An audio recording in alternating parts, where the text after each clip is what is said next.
Hello, everyone.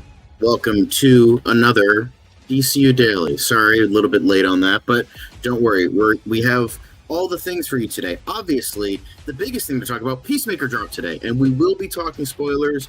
And since the episode has only been up for like about an hour or two, keep that in mind. So when we are going to be talking spoilers, we are going to be having this tag run across the bottom of the screen, so you'll know when we'll be talking about the episode, and then when we move on, we'll put the regular ticker back up, so you don't really get spoiled, because there are some quite spoilery things in this, and we don't want you guys to get ruined.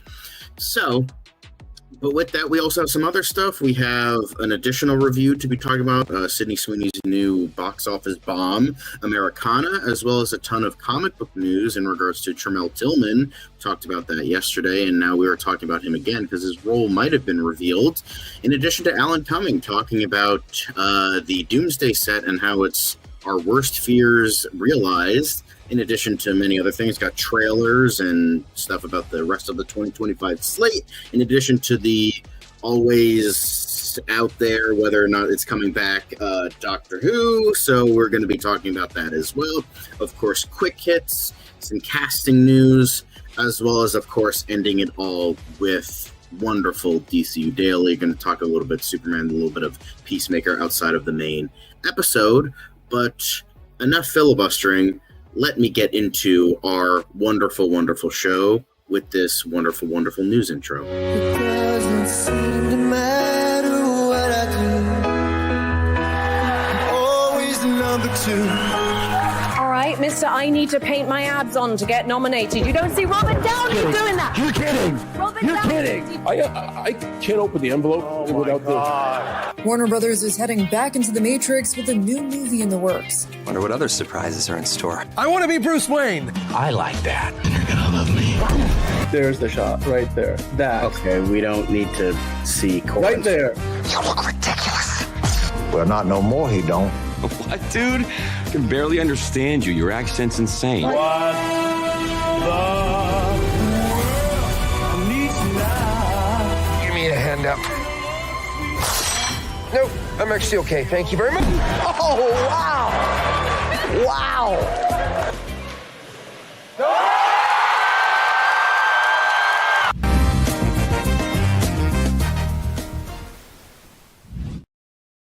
Brilliant. Anyway, so now introduction. Hello, John. For all the new people talking, you've seen quite a few new people coming in and joining us for our live show. So thank you for that. Remember to keep liking and commenting, and if you haven't yet, subscribing and clicking the notification bell. We very much appreciate that. But unlike some days earlier this week, I'm not alone, and I'm with someone a hell of a lot better than Dan. Liz, welcome back. How are you doing? How is everybody? Yeah, it's been a minute, but hi. I'm on vacation next week, you guys, so you're going to be seeing a lot more of me. Get excited. Very wonderful. It's been a while since I've seen you because you took over for me when I was taking a break, so it's been a hot sec.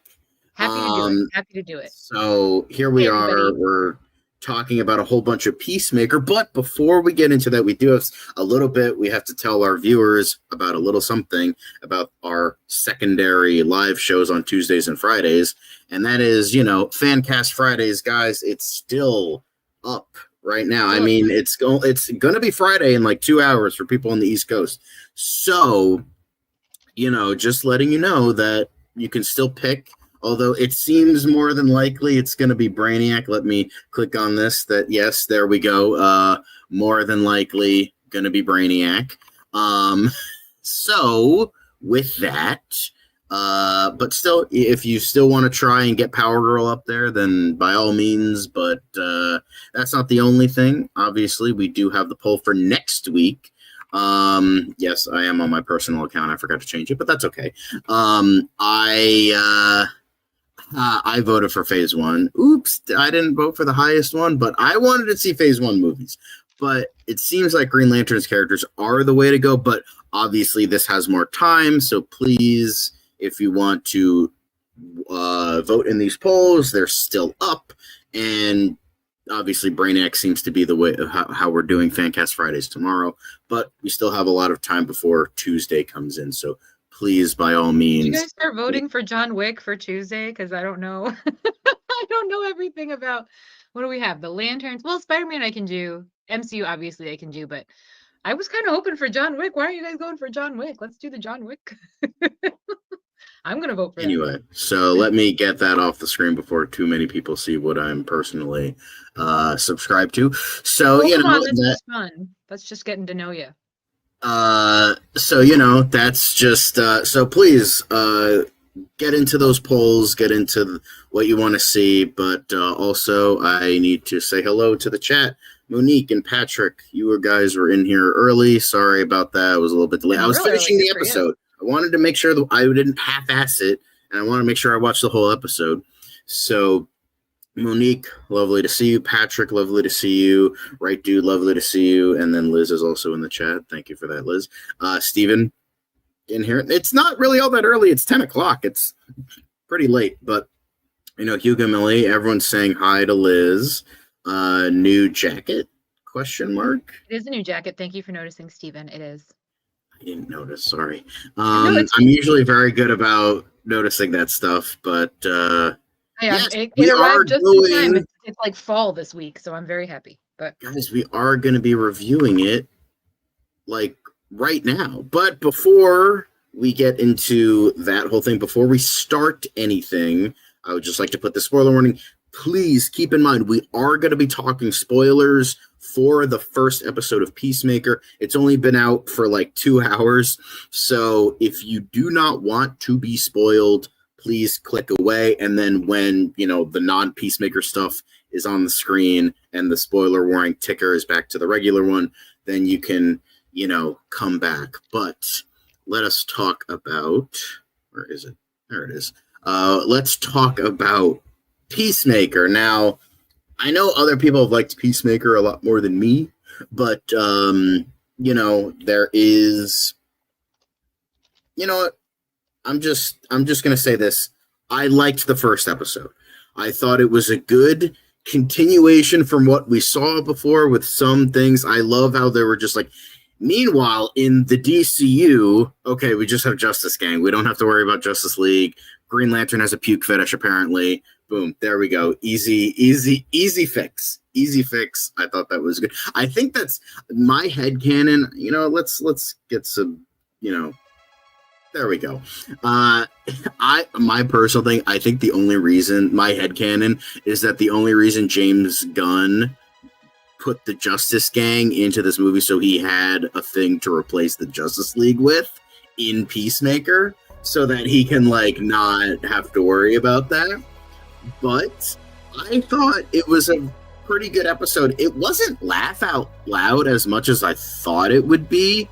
I thought, the character stuff was very good, because that was, for me, the best parts about season 1 was the development, and we clearly saw a lot of development for Chris and a lot of the other characters, and that's what made it work the most. So we saw a bunch of character development here, like him coming to terms with, having a fucking Nazi for a father, and, dealing with his brother's death, how it wasn't his fault, and, dealing with the fallout of technically saving the world, but nobody actually cares.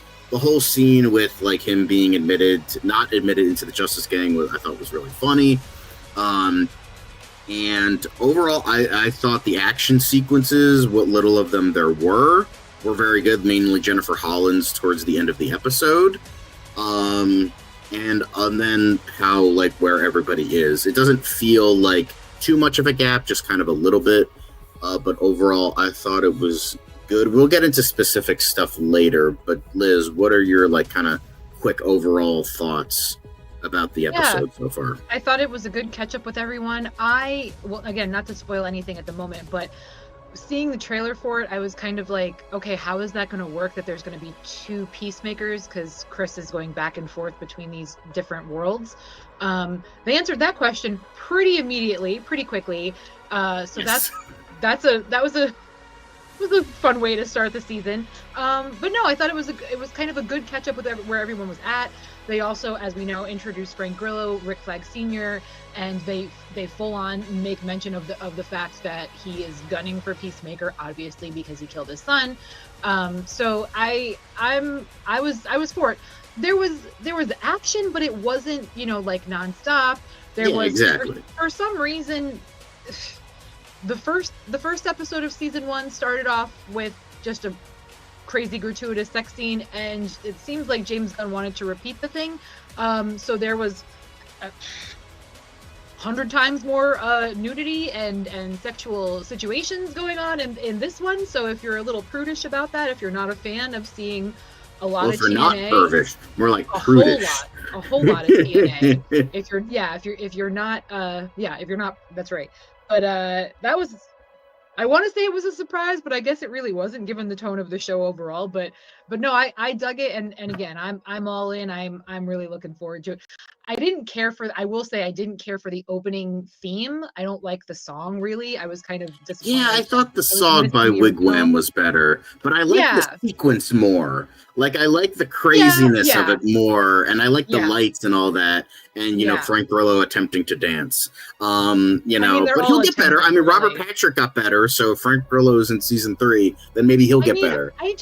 I don't know that the goal is that they're supposed to be good. I think it's purposely choreographed in a way that they're supposed to look ridiculous. Well, on the podcast that I have been watching, I just started the episode 5 one, but I'm gonna finish it even though season 2 started.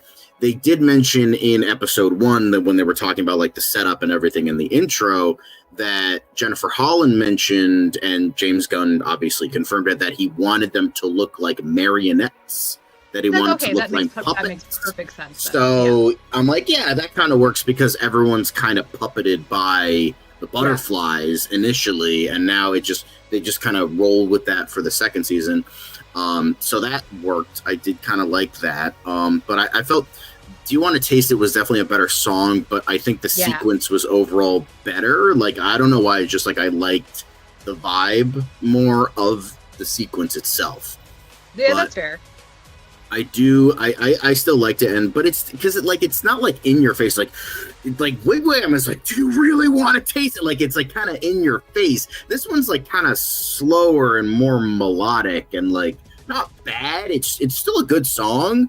I don't really know Foxy Shazam, but like, James Gunn has good music taste, so I trust him.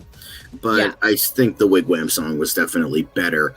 But I still liked the sequence. I also loved the stuff with Harcourt, because it addresses something that is so fucking annoying to me about modern media and how people write strong women.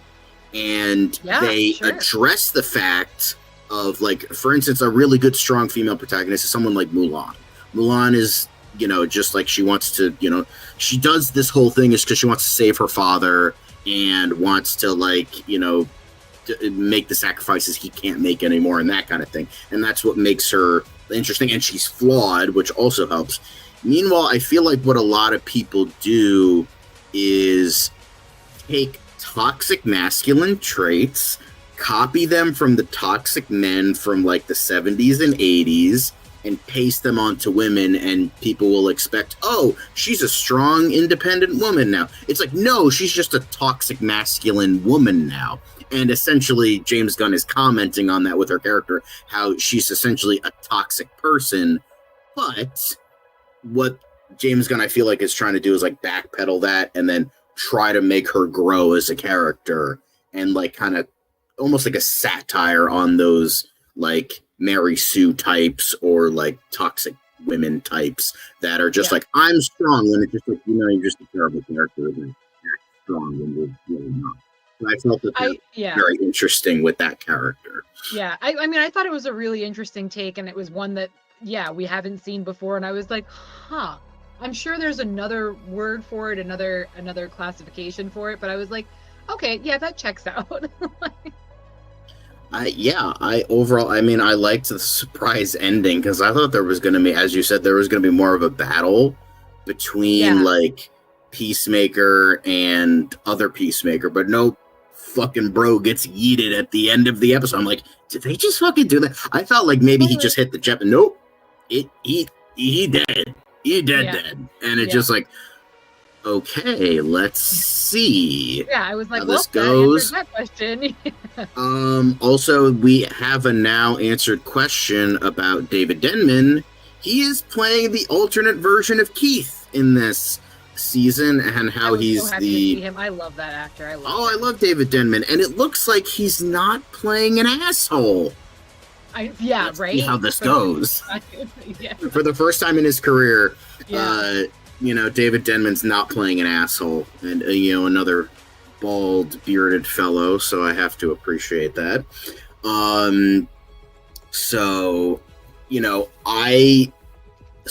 There's not much to talk about. It's just because it's all just kind of set up. Like, Vigilante is still a piece of shit working at his fucking like restaurant job, and Adebayo is separated from her wife right now, and Frank Grillo is just all in on.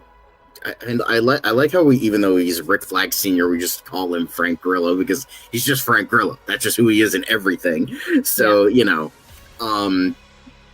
but we got a little bit of Sol Rodriguez as Sasha Bordeaux. She doesn't do a ton in this, but I'm intrigued where we find her character and eventually. Unfortunately, no Tim Meadows yet, but it seems like he's going to be the agent that's sent to spy on Economos because he's not doing his job properly because he's not a piece of shit. So it seems like we're going to be getting him next episode. But overall, it was a good episode. I'm not going to act like it's the greatest thing since sliced bread or anything, but I thought that this was a very well done opening to a show that I'm kind of iffy about.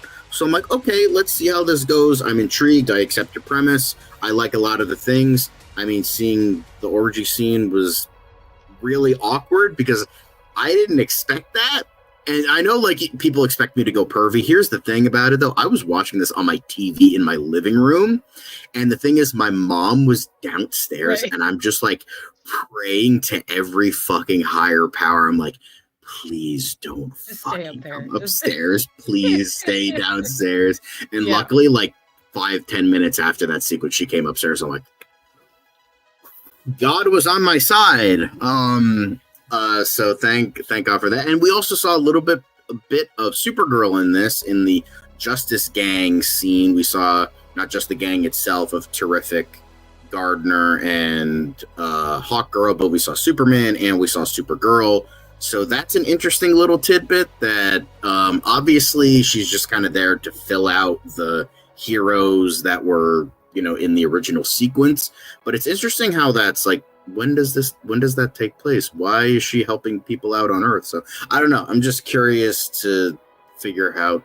It's not going to be mentioned again. I know that, but it's just it goes to show that, okay, Supergirl is a known hero on Earth because technically Peacemaker was years ago. So, or months ago, in this case, because I think it's the same kind of year, but it's just I just found that to be very curious and very interesting.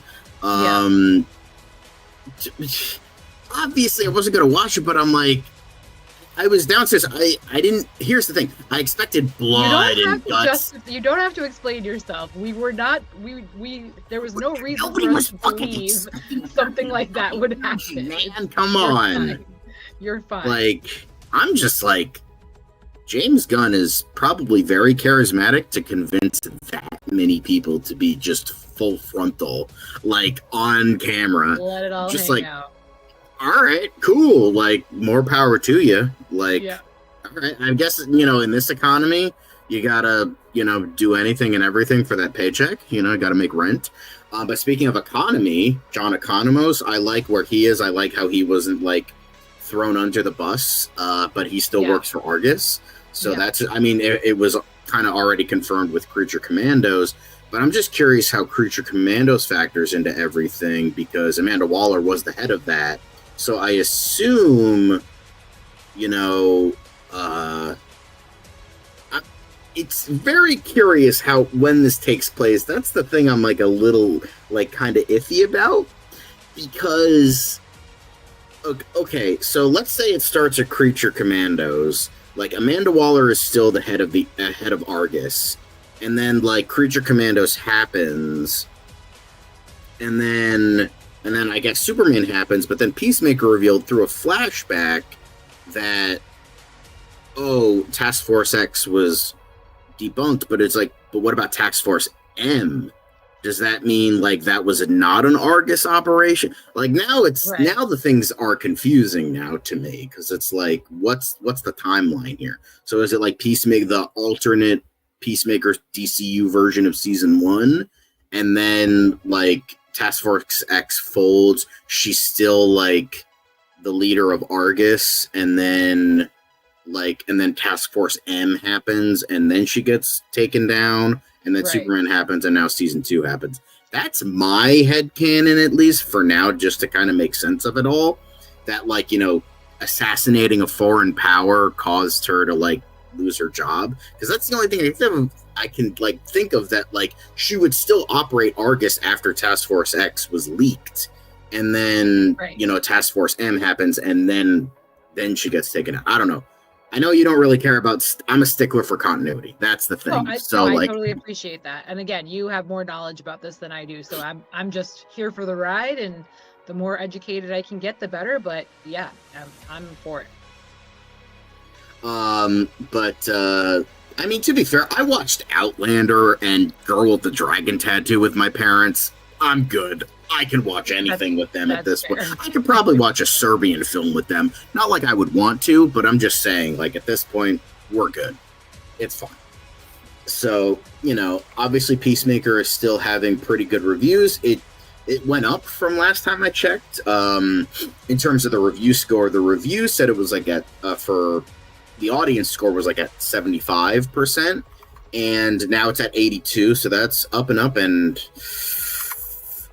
still at 98% because one fucking douchebag, Justin Clark over here, had to fucking ruin it for everybody else. His rotten ass review. Fuck you, Justin. Slant Magazine, never even fucking heard of that. Get out of here.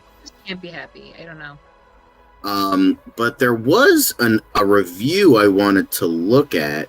So, this gentleman right here, I don't think this guy watches baseball.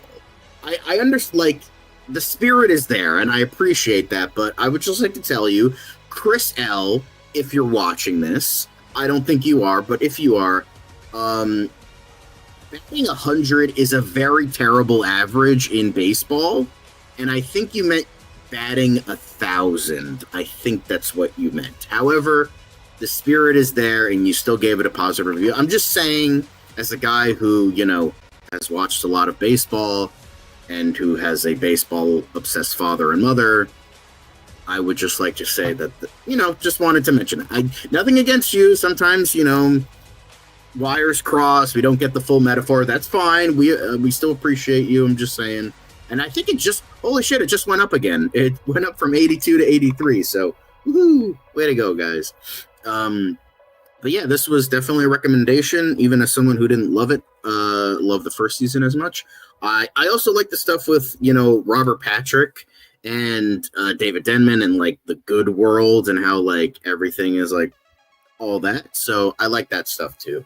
And good way to bring in Robert Patrick outside of, like, seeing him in his helmet or whatever, like they were kind of teasing with the end of season 1. But yeah, definitely a recommendation. I would say, like, the first episode's probably like a 7.5, 8 out of 10, maybe, like around there. Recommendation. After the show, go watch it on HBO Max. That's where it is. That's the only place where it is. HBO Max original. Would you give this, Liz, this a recommendation and a rating? Yeah, I mean, for me, I feel like you can't just start, like, you need to watch the first season before you dive into this. You can't just start with season 2. But yeah, I would say 7.5 is fine. It didn't do anything to, like, blow my mind, or, you know, like I said, there wasn't a ton of action going on. It was really more just, like, building up the story. But I liked it, and again, it was good to get a catch up with the characters from where we left off on season 1. So yeah, a lot more fun as we move forward. So Yes. So yeah, that is our like kind of review of Peacemaker. But just would like to, remind people when this is going to be dropping, because not a lot of people know. Because another server I was in, a comic book server, we're like, wait, Peacemaker is dropping today? Holy crap! So this is just a reminder. Hey, these are all the dates. There's no filler. There's no double episode like Born Again or anything like that. It's just straight through 8 weeks, no breaks, no double or triple episodes or anything like that. Boom. Next episode, 28th, then September 4th, and 9/11, then 18th, 25 to 9. Boom. There we go. Easy to figure out, but just would like to, remind people, and then, some stills.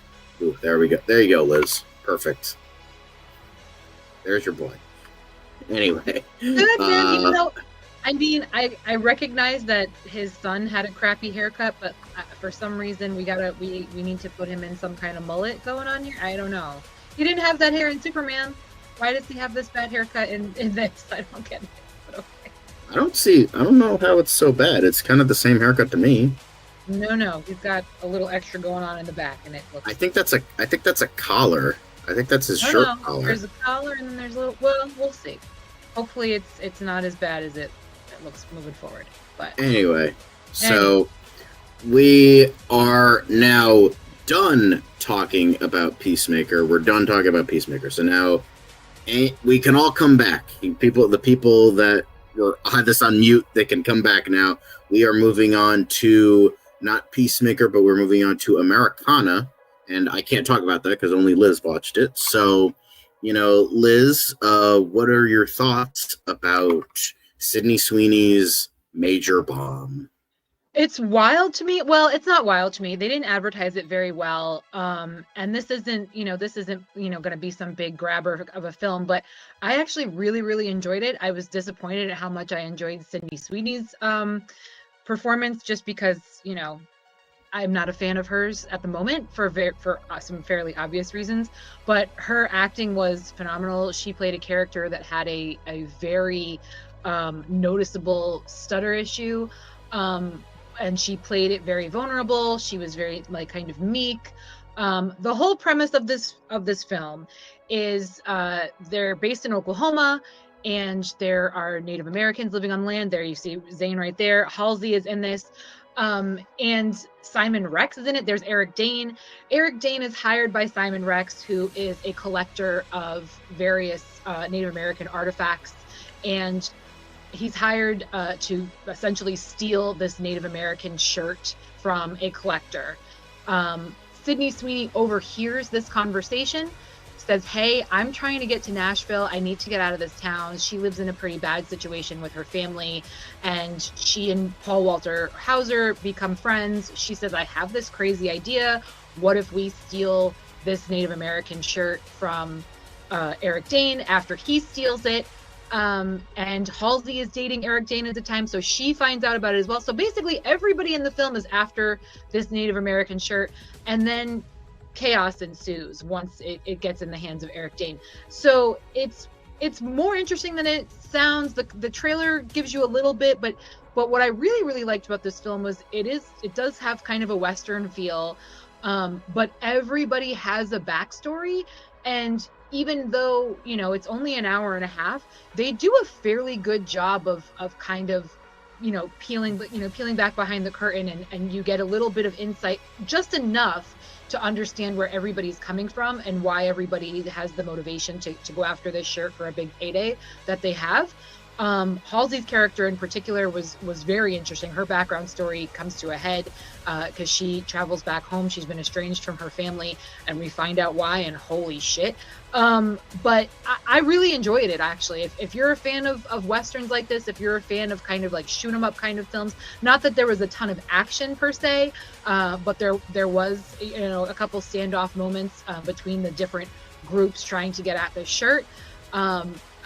I really liked it. I thought the acting was pretty good. Writing was okay. Again, Sydney Sweeney's performance was really, really good, unfortunately, because I'm not a fan, but we'll be talking about how she's like the it girl right now, which is a shame. But again, our boy Paul Walter Hauser was in it. Love him. He's phenomenal. So, if you guys have a chance, I don't know that it's going to be in theaters much longer because, again, it did bomb in the box office.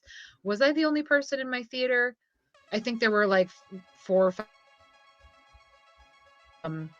So, unfortunately, all the other big ticket items are taking it in the box office right now. But if you like films like this, if you like the characters, or the actors, I should say, that are a part of it, Halsey was incredible. Eric Dane was really good. I really don't have anything bad to say. I would see it again, even. And I'd give it an 8.5 out of 10. So, check it out if you get the chance. Yeah, it has some pretty good reviews on a lot of layers to the Tomatoes. story. It just got more and more interesting as things went on. I definitely want to see it. It definitely intrigued me. Just like I didn't know this was coming out until like 2 days beforehand. Right. Yeah. So we couldn't really. I'm like, oh, okay. I might try to go see this maybe tomorrow or Saturday.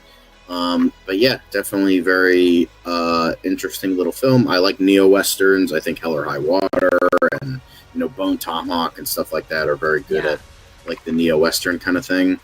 And I'm happy to see Simon Rex too. He was really good in this film. It was nice to see him in Blink Twice. I hope he's getting more things because I've been a big fan of his for a really long time. So hopefully this leads to more stuff as well. So it's again all around stacked cast. Did a brilliant job. Yeah.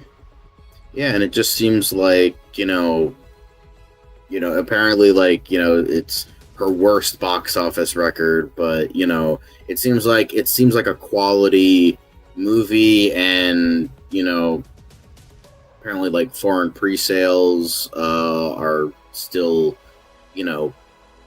pretty good for this movie, and it's probably going to make its money back on when it hits VOD.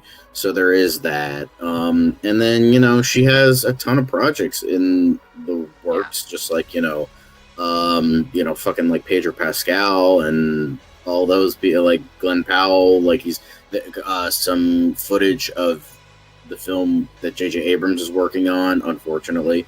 They Ghost Rider with him, so there's that as well with her Anyone But You co-star. So yeah, it's like, who would have thunk that hotness sells? Wow, crazy. Wow, sexy chick with big boobs. Wow. Hey, don't who can see act? It for like, go see it for Halsey. Don't see it for Sydney. Halsey was also incredible. Ew, gross. In it, Halsey fucking sucks. Ew. Oh, I love Halsey. You better shut up. No. I remember seeing Simon Rex used to be an MTV host back in the day. That's right. I get to see more of Eric Dane, but I have not seen this movie. Yes, she does. I will say Eric Dane isn't in it for a whole lot, but he was. Well, we knew what you meant, Patrick. Simon Rex. Yes, I don't know who Simon Rex and Eric Dane are. So. Yes, Simon used to be an MTV VJ in the early 2000s, late 90s. Actually, it's probably more like late 90s. But again, he was in Blink Twice. He just most recently came back in Blink Twice, so it was cool to see him in this too. Cool. Yeah. But yeah, awesome. And the director was Tony Tost. So I'm not really familiar with that name. So but yeah, seems like a good recommendation. I'll probably go see it now. But that is it. Let's get this fucking pretentious music out of here. Boom. There we go. So now we move on to more news stuff. Now, with the very first thing being, we're gonna get to like some comic booky stuff. We're gonna be talking some MCU, but like other stuff as well. So let's get even though it's not technically MCU Weekly, it's MCU News, and we bring it up for MCU News. So, that's how it be.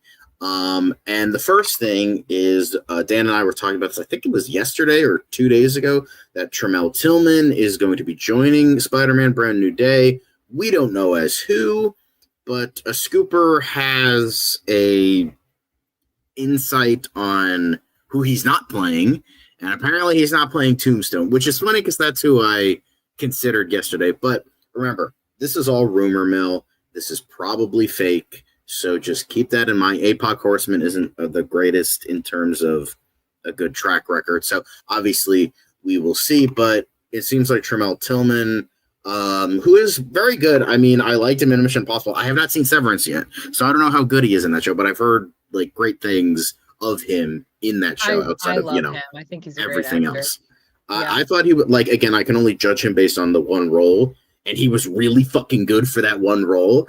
Yep. So like, great. But there has been no details. Now like literally the two people did this motherfucker like watch the goddamn video? Because these are literally the two characters I recommended. Because Robbie Robertson, that makes the most sense. He's like kind of that age of playing that character, and he's kind of like good at playing like calm and collected kind of characters. That's who Robbie Robertson kind of is, as opposed to J. Jonah Jameson, who's very much a hothead. So that works. And then Tombstone, but apparently, according to APOC Horseman, is that he's playing a villain, but not the main villain, and that he's not going to play Tombstone. So I don't know if you have any ideas on who he will play. Obviously, we have Scorpion, Punisher, Hulk, and apparently maybe Black Widow in this fucking movie already. Hey. So who knows who he is going to play. Tombstone, Robbie. Prowler is actually played by Childish Gambino. Fucking Donald Glover. Donald Glover. He was in the first movie. Like that was Aaron Davis. So like, he could be playing, but it's unlikely that he's playing anybody related to Miles Morales, because Kevin Feige already said that Miles Morales and all of his shit is like off the table. Okay. Because of the Spider-Verse movies. Grounded Spider-Man. Yeah, sure. I could see Norman Osborn though. I mean, I would have preferred Coleman Domingo reprising his role in this universe as Norman Osborn, because he was so fucking excellent in that animated show. So that's just me. That would be fun. But yeah, whoever they get to play him, I mean, I don't know how I can judge him based on villainous stuff. I've only seen him as like a heroic character, so I'm sure like he's great enough that he can make that work, and he can do a really good job with that. So by all means.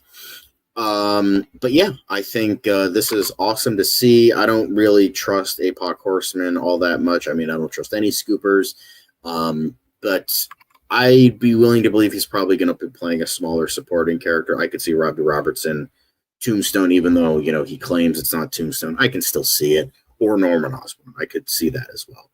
Yeah. So, yeah. I think this is... but he's a great addition. No matter who he's playing, this is a great addition to the overall... story and character and cast and all that. But next thing, John might go on a rant time, ladies and gents. But Alan Cumming was very candid on the Doomsday challenges on set. It seems like he's finished filming his scenes. Who knows? Because they're still fucking writing the damn thing. So it seems like he's saying... I did the entire film in isolation, lots of green screen, face replacement. They even gave characters fake names. I don't know who I was acting with half the time. Coming at it, I broke the internet by mentioning something once, but honestly, I might have got it wrong. That's a reference to him previously saying he'd been shooting a fight scene with Mr. Fantastic actor Pedro Pascal. However, as he's previously acknowledged that he got in trouble for revealing that, we bet on Reed Richards and Kurt Wagner still crossing paths.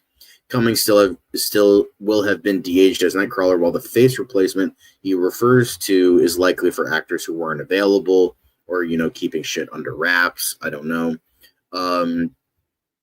So some social media users have been critical of this approach to filmmaking, but as noted, it's nothing the Russo brothers haven't done before, and that's the fucking problem.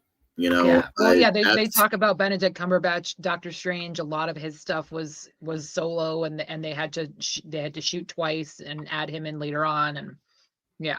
Yeah, and that's the biggest problem with modern MCU. Well, one of the 10 biggest problems with modern MCU. I think it's safe to say the Russo brothers really fucking ruined the filmmaking practices over at Marvel because of how they handle things. Even prior to even prior to COVID, like it was like so much green screen and so much of like filming actors the way this was. I mean, infamously, one of the greatest incidents on the set of The Hobbit of Sir Ian McKellen breaking down into tears when he's, covered in when he's trying to film something in green screen. And he's like, this isn't why I became an actor. I wasn't here to sit in front of green props and tables and backgrounds. I was here to like create like art. And now here I am sitting in front of, green screen and trying to act when I can't. And that's really the problem with a lot of these big budget projects, and why filmmaking might be on just kind of on the downturn right now, and really just showing how much of a failure these movies are becoming. And that's unfortunate. As I've said many times, I don't want these movies to fail, but it just seems like Kevin Feige is just promising so many like broken like things that are just not coming true. Oh, we're going to focus on quality instead of quantity, but we're still going to pump out 3 movies a year. And but we're gonna focus on the quality. Meanwhile, you're still writing the script while it's filming. We're going to focus on quality, but, your actors are still, interacting with tennis balls in front of green screens and trying to act to the illusion of an actor instead of an actual fucking actor. That's why it's a selling point now. Like, oh my God, we shot on an actual set in the real world, not on a sound stage. Like, that's like a selling point. That's just a movie now. That's what movies should be. But no, that's a selling point now because of the bastardization of filmmaking. I mean, Jenna Ortega said the same thing on Beetlejuice when she was like, oh my God, we shot on actual sets. Yeah, so a movie? Fucking Dave Bautista on Dune was like, we shot on actual sets. It was actually refreshing to interact with things on an actual practical set. A movie, how it should be filmed. Not in front of fucking green screens. Not this shit. Now, I don't totally blame Peter Jackson with The Hobbit because he, like, essentially got the pieces of a broken movie and they were like, hey, fix this. You did this once, do it again. And he had essentially no time and had to pump 3 movies out because that's what New Line Cinemas wanted. And that's what he was forced to work with. I don't totally blame him on that, but I do blame the Russo brothers for essentially like ruining fucking modern filmmaking. Yeah, and Patrick is saying the same thing. It's like Disney and Marvel don't care about the fans anymore, and they don't listen to the fans at all, 100%. Like, oh yeah, Spider-Man's going to be grounded. Meanwhile, we have like 4 characters from other MCU movies and shows to come in and be in this fucking movie. It's like Punisher, I maybe understand. They've interacted in the comics, very different ways of like doing their missions. So it's like, okay, that could have been like a good bantery sort of thing, or he could have played a more villainous role, which it seems like the case, but who knows? But like, why Hulk? Why Black Widow? If that's true, why all these characters? Like Scorpion, hey, like that would be nice just to fucking focus on, Scorpion. So there's that whole thing. And yeah, exactly. And then you have, Ian McKellen and Elijah Wood apparently coming back. So that's bullshit.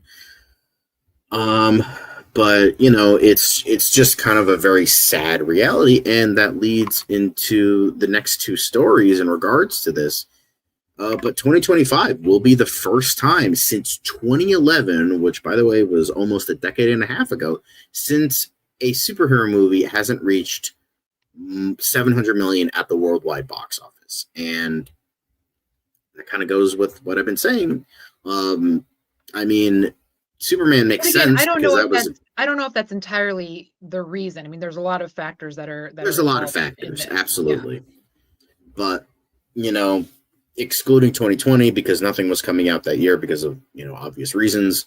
But this is the first time that, like, now could it be like superhero fatigue? Maybe. It could be just like people are losing trust in the company that was the head honcho for so long, and now they're just kind of losing steam.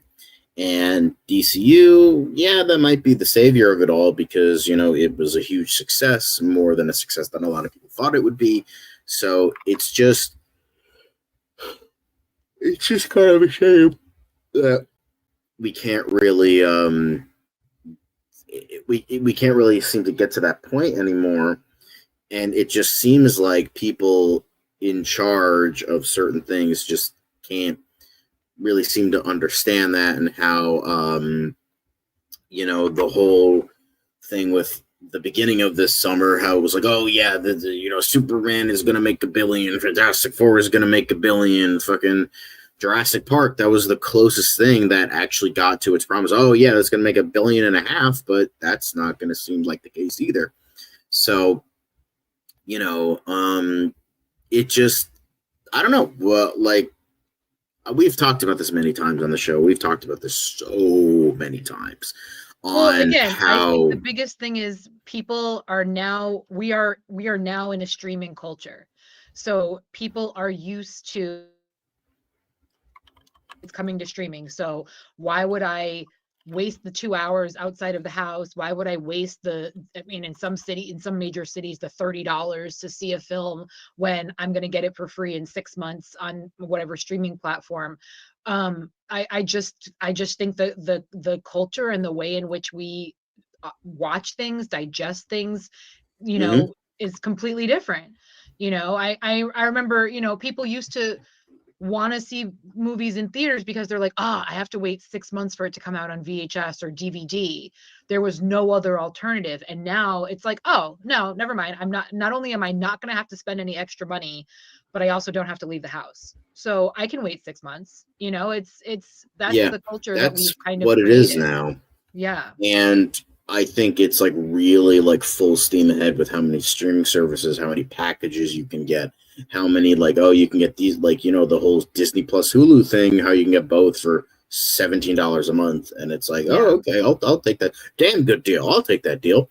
I mean, I know most recently somebody was asking me about Fantastic Four, and I was like, while I enjoyed it, it's one of those that I didn't need to see again. So when you tell somebody that, they're like, oh, okay, then that means I can wait for it to stream. And, you know, unfortunately, sometimes, that's the situation. Where it's like, I mean, I'm all for the big movie theater experience. Yeah. I'm going to still go see as many theaters. I still go to the theater to see as many movies as I can. Got my AMC Stars A-list. So I'm going to keep doing that personally, but nobody else really does that except for some other people on A-list and that kind of thing. And it's just like seeing it once. And the thing is, it's like, even one person, like if I'm like going to a matinee and getting a snack, well, like I mean, if I'm getting Tony's, a popcorn, it's just like it's still a lot of money. Tony's pointing out like the big budget, like obviously there are still going to be those certain films that will draw audiences. Again, as we know, Superman's done very, very well and it's still showing in theaters and people are still going to see it. People still want to see it. But we're saying overall, it's again, look at these numbers for superhero films. It's still not getting the draw that it once did. That's the point we're making here. So, Tony, what this headline is saying is that this is going to be the first year, and you can see this graphic right here. This is going to be the first year since 2011, excluding 2020, where a superhero movie has not made $700 million.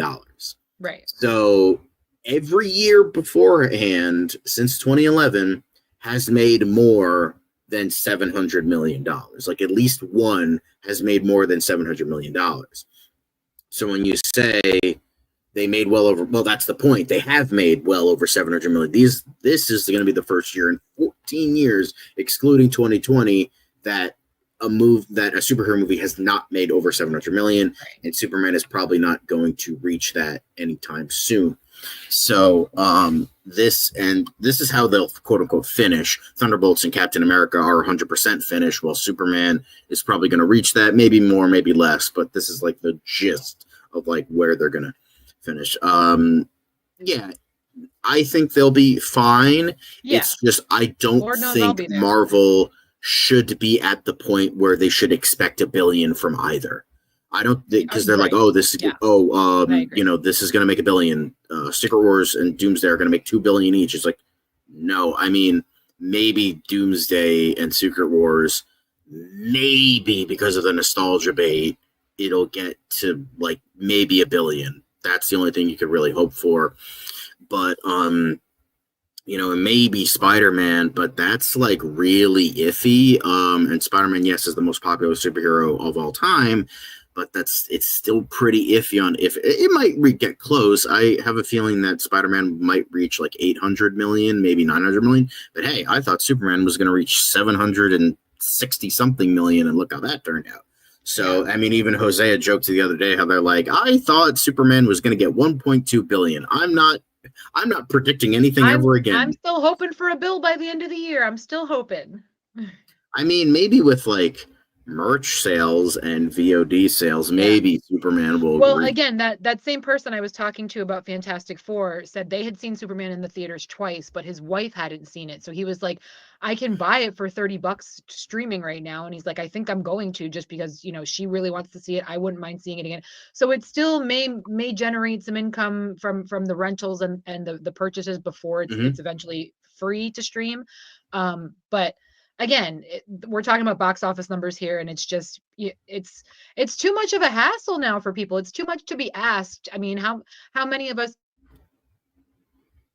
to regularly go out? How many of us can really afford to do that? And and again, when you leave the house now, it's like, okay, you're going to go out for dinner. You're something, you're going to get something out of it. Like, you can't go to the box office again, and certainly not in major cities, and get food and sit down and watch and get your ticket for under $30-$40 a person. And it's just not worth it for folks these days. And I don't blame them. Yeah.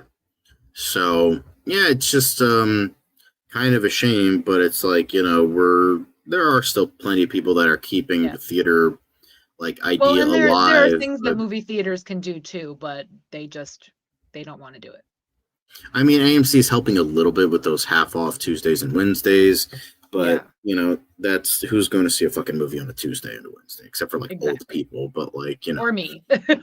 Yeah, but we're all fucking weird. The ones who see it like not on a Friday, Saturday, or Sunday. Well, we all have weird schedules, so it works out that way. Yeah. But in terms of John, thoughts these rumors that Disney possibly will sell more? No, don't even need to finish that. That's never going to happen in a trillion years. But in terms of still talking about Disney, but with one of their other added IPs, kind of, sort of, but in terms of Doctor Who, the BBC says, hey, need not worry, no matter what happens, Doctor Who is safe. So it has been, kind of a rocky relationship. That Disney has not been seeing the numbers that they've wanted with Doctor Who. It's been kind of rickety and rackety. The first season and second season didn't get those numbers they wanted. It hasn't been like as critically acclaimed as they thought it would be, bringing back Russell T Davies, bringing back David Tennant, bringing back all these, older things to get new people. And, Shutigawa didn't really bring in the money that they wanted. So, Disney is kind of on the rocks on whether they should continue this partnership, but the BBC says that no matter what, it will continue, even if, it is like with or without Disney. No matter what, Doctor Who is continuing, which is the kind of the big thing that a lot of people are on. So it's like, oh, is Disney going to take off Doctor Who and we're just going to be done? The BBC boss says that no, Doctor Who, it's not going to go away like it did in 1989. It's still going to continue. It's just like whether it's going to be Disney, whether it's going to be just us, whether it's going to be somebody else. Maybe Jeff Bezos has some extra money lying around and add that to the shit pile of his shows and his ruination of the fucking James Bond franchise. And the world at large, yeah. Yeah. But we can dream. But, like, it's nice to see, like, I know I haven't watched the newest season, so I don't know how good that is. I've heard, like, it was great up until the ending, which it seems like, you know, Russell T Davies loves to do, just loves shitting the bed faster and harder than Amber Turd ever will. So, you know, we will see if Russell T Davies is still on, if, you know, Disney is still on, but it seems like BBC was probably going to be like, okay, fine, we're just going to take our IP and just get the fuck out of here. But I'm happy that it will still continue no matter what. And the worst comes to worst, even if it does get canceled, we still have Big Finish. So it's all of the super hardcore fans that listen to the audio dramas, we still have that. So I know you've been kind of behind on Doctor Who, but what are your thoughts on this? Do you think that that Disney will eventually cut the cord and leave Doctor Who to dry with the BBC, or do you think they're going to continue despite all the controversies attached? I mean, to be honest, I think they should. It's such a long-lasting, long-standing, well-loved, beloved franchise that I think they'll do fine no matter where they end up. I just don't think Disney is willing to give up the time and the energy and the money for them that they deserve. So I would rather see them go elsewhere where maybe they have a little more creative freedom, maybe they get some better marketing. I don't mind, you know, if that were the case, if Disney were to essentially let them go, I think that's probably the best for everybody. Yeah. I was there 9,000 years ago. Sorry, Tony, I gotta just make fun of you a little bit. But yeah, I think Disney was just this, like Disney with like constantly getting IPs, and we'll be getting to that soon enough. Just like trying to get like a certain type of audience, and it just kind of, everything is just not working. So we will see how that, honestly, yeah, just gotta try and do, just the only thing you could hope for getting rich is maybe hopefully Mr. Beast contacts you, and that's kind of it. You know, I think this is good news. Maybe to all the nerdrotics of the world that's like, this is woke now and it sucks and Doctor Who's gonna get canceled again and all that shit. But good to see, and I'm happy that it will continue. But yeah, I think lovely. Like, you know, I have a fucking Doctor Who poster in the goddamn background, so like obviously I'm in it, guys. Like, I gotta do Doctor Who stories somehow. So next up, we have a couple trailers. Apparently, the new Daniel Day-Lewis film, where he came out of retirement for, which is a very loose statement because, like, it's his kid's movie. It's a Nepo baby thing. So it's like, obviously, he's going to be like, hey, Dad, can you do my movie? Sure, son, I got you. And so we're going to get this. You know, you got a chance to check out this trailer. So what are your thoughts on this? Is this just another, like, Nepo baby project that's going to have a really good performance for Daniel Day-Lewis, or are you actually excited for this? I don't know how I feel. I watched it and I was like, okay, the acting's going to be good. And yeah, it's intriguing because it's, you know, conflict between two brothers, and there's clearly some kind of history that I'm sure we'll understand more when we watch it. I'll see it, but I don't know if excited is the word for it. I'm more kind of intrigued, I guess, overall, but I'm not anticipating it's going to like blow me away or anything. So it is nice to see Daniel Day-Lewis come back. But he also, in one of the clips in the trailer, he sounded like crap, of course I'm forgetting the name of it now. Oh no, I can't remember it. But there was that film with with Billy Bob Thornton. He had like that Billy Bob Thornton voice. And I was like, okay. Like, what are, that's a choice. Are we going to be hearing this the whole, like, 2 hours? I'm assuming it's a 2-hour long movie. It's like, I don't know if I can do I've heard that, Cineplex is a great theater. Also, I said it was bullshit. So, yeah. Yeah, it is great to see Daniel Day-Lewis again. This is probably his actual last project, unless his son keeps pumping out movies and he's going to be in them. but I think this is the only thing we're going to see from Daniel Day-Lewis ever again. So curious about that. Now, unfortunately, we have to talk about stuff. You'll see. Yeah. Unfortunately, we have to talk about The Pit. Not saying it's a bad show. It's just that neither of us are watching this show because we're terrible at watching TV. So, with your staycation, I just don't have the Liz. Time. I just don't. What? It's on the list. Your staycation. Okay. Yeah. Like, is this going to be like number one for you to watch? Because I've heard nothing but amazing things about this. This is the list.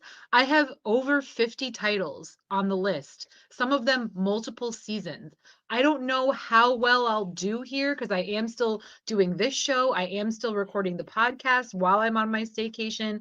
I have a couple of day trips coming up, things like of that nature, but I'm doing it. I'm making a valiant effort. I'm going to start with smaller things that like only have one season here or there, like Mobland. Yeah, I mean, The Pit only has one season. So The Pit, I have seen almost all of it because my best friend is obsessed with the show. So every time we hang out, I have actually seen the majority of the first season. So I'm pretty much caught up. So I can start fresh from season 2.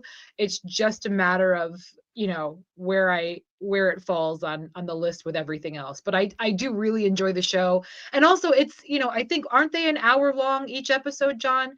So that's also part of my, you know, part of my issue as well. Like I'm going to try and do like the 30-minute shows first. I'm going to try, you know, John and I had a conversation about Stranger Things and he was like, do you know how long the episodes are in the last season of Stranger Things? And I was like, oh God, no, there's no way I can get to that. So I have a couple of different things that are going to play into my decision making as far as chopping down this list. Did this trailer get you excited for the next season? Or no, I really, really like the show. I like the characters. I like the dynamic. So I'm definitely interested in seeing where things go. I mean, for me, it's kind of like if anyone remembers 24 with Kiefer Sutherland, it's kind of, I like the idea of like the continuation. The whole season is one day. It's one shift in these people's lives. I really, really like storytelling like that because I always feel like you don't get enough, even if it's an hour-long episode. Like if you're going over multiple days, like I think you get more, and it's more interesting when you're kind of walking through a full day, you know, every scenario with these people kind of essentially in real time. So I'm looking forward to it. I do like the show a lot. Yeah, I think also we're gonna get to your comment when we talk about DCU. So we're not talking about DC stuff right now, so we'll get to that much later. But yeah, this, from what I've heard, it's essentially ER meets 24, where it's just like, you know, it has Noah Wyle was gonna be originally, it was going to be a spinoff of ER, but then they had to change some things because they didn't have the rights, and then the estate, I think, tried to sue, but he's like, no, this is an entirely different show. It's, you know, they had to do all that because the Michael Crichton estate, you know, was, you know, with they were saying, oh, this is like a ripoff, this is, you know, it's still a sequel, blah blah blah, but it's like, no, it's not. And I think they got it settled. Obviously, because I mean, it's available. So, you know, this is one of the shows I do want to watch because I think I would like it. My dad fucking has gone on and on about how great it is. My mom tried to watch it and didn't really care for it. Not her thing, but well, the thing is, they keep it 100. So it is a medical drama. So you see people getting cut open with scalpels. You see people missing limbs. You see penises and vaginas. You see a woman giving birth and the head actually crowning. They make it as realistic as humanly possible so that you understand what these people in the medical field go through every single day. That. So it's awesome. But it's a lot. But yeah, those are all the trailers we have. But the next few articles we have to talk about is mainly about the rest of the 2025 slate. First things first, we got some stills from Predator Badlands, Tron Ares, The Running Man. So we did get some of that.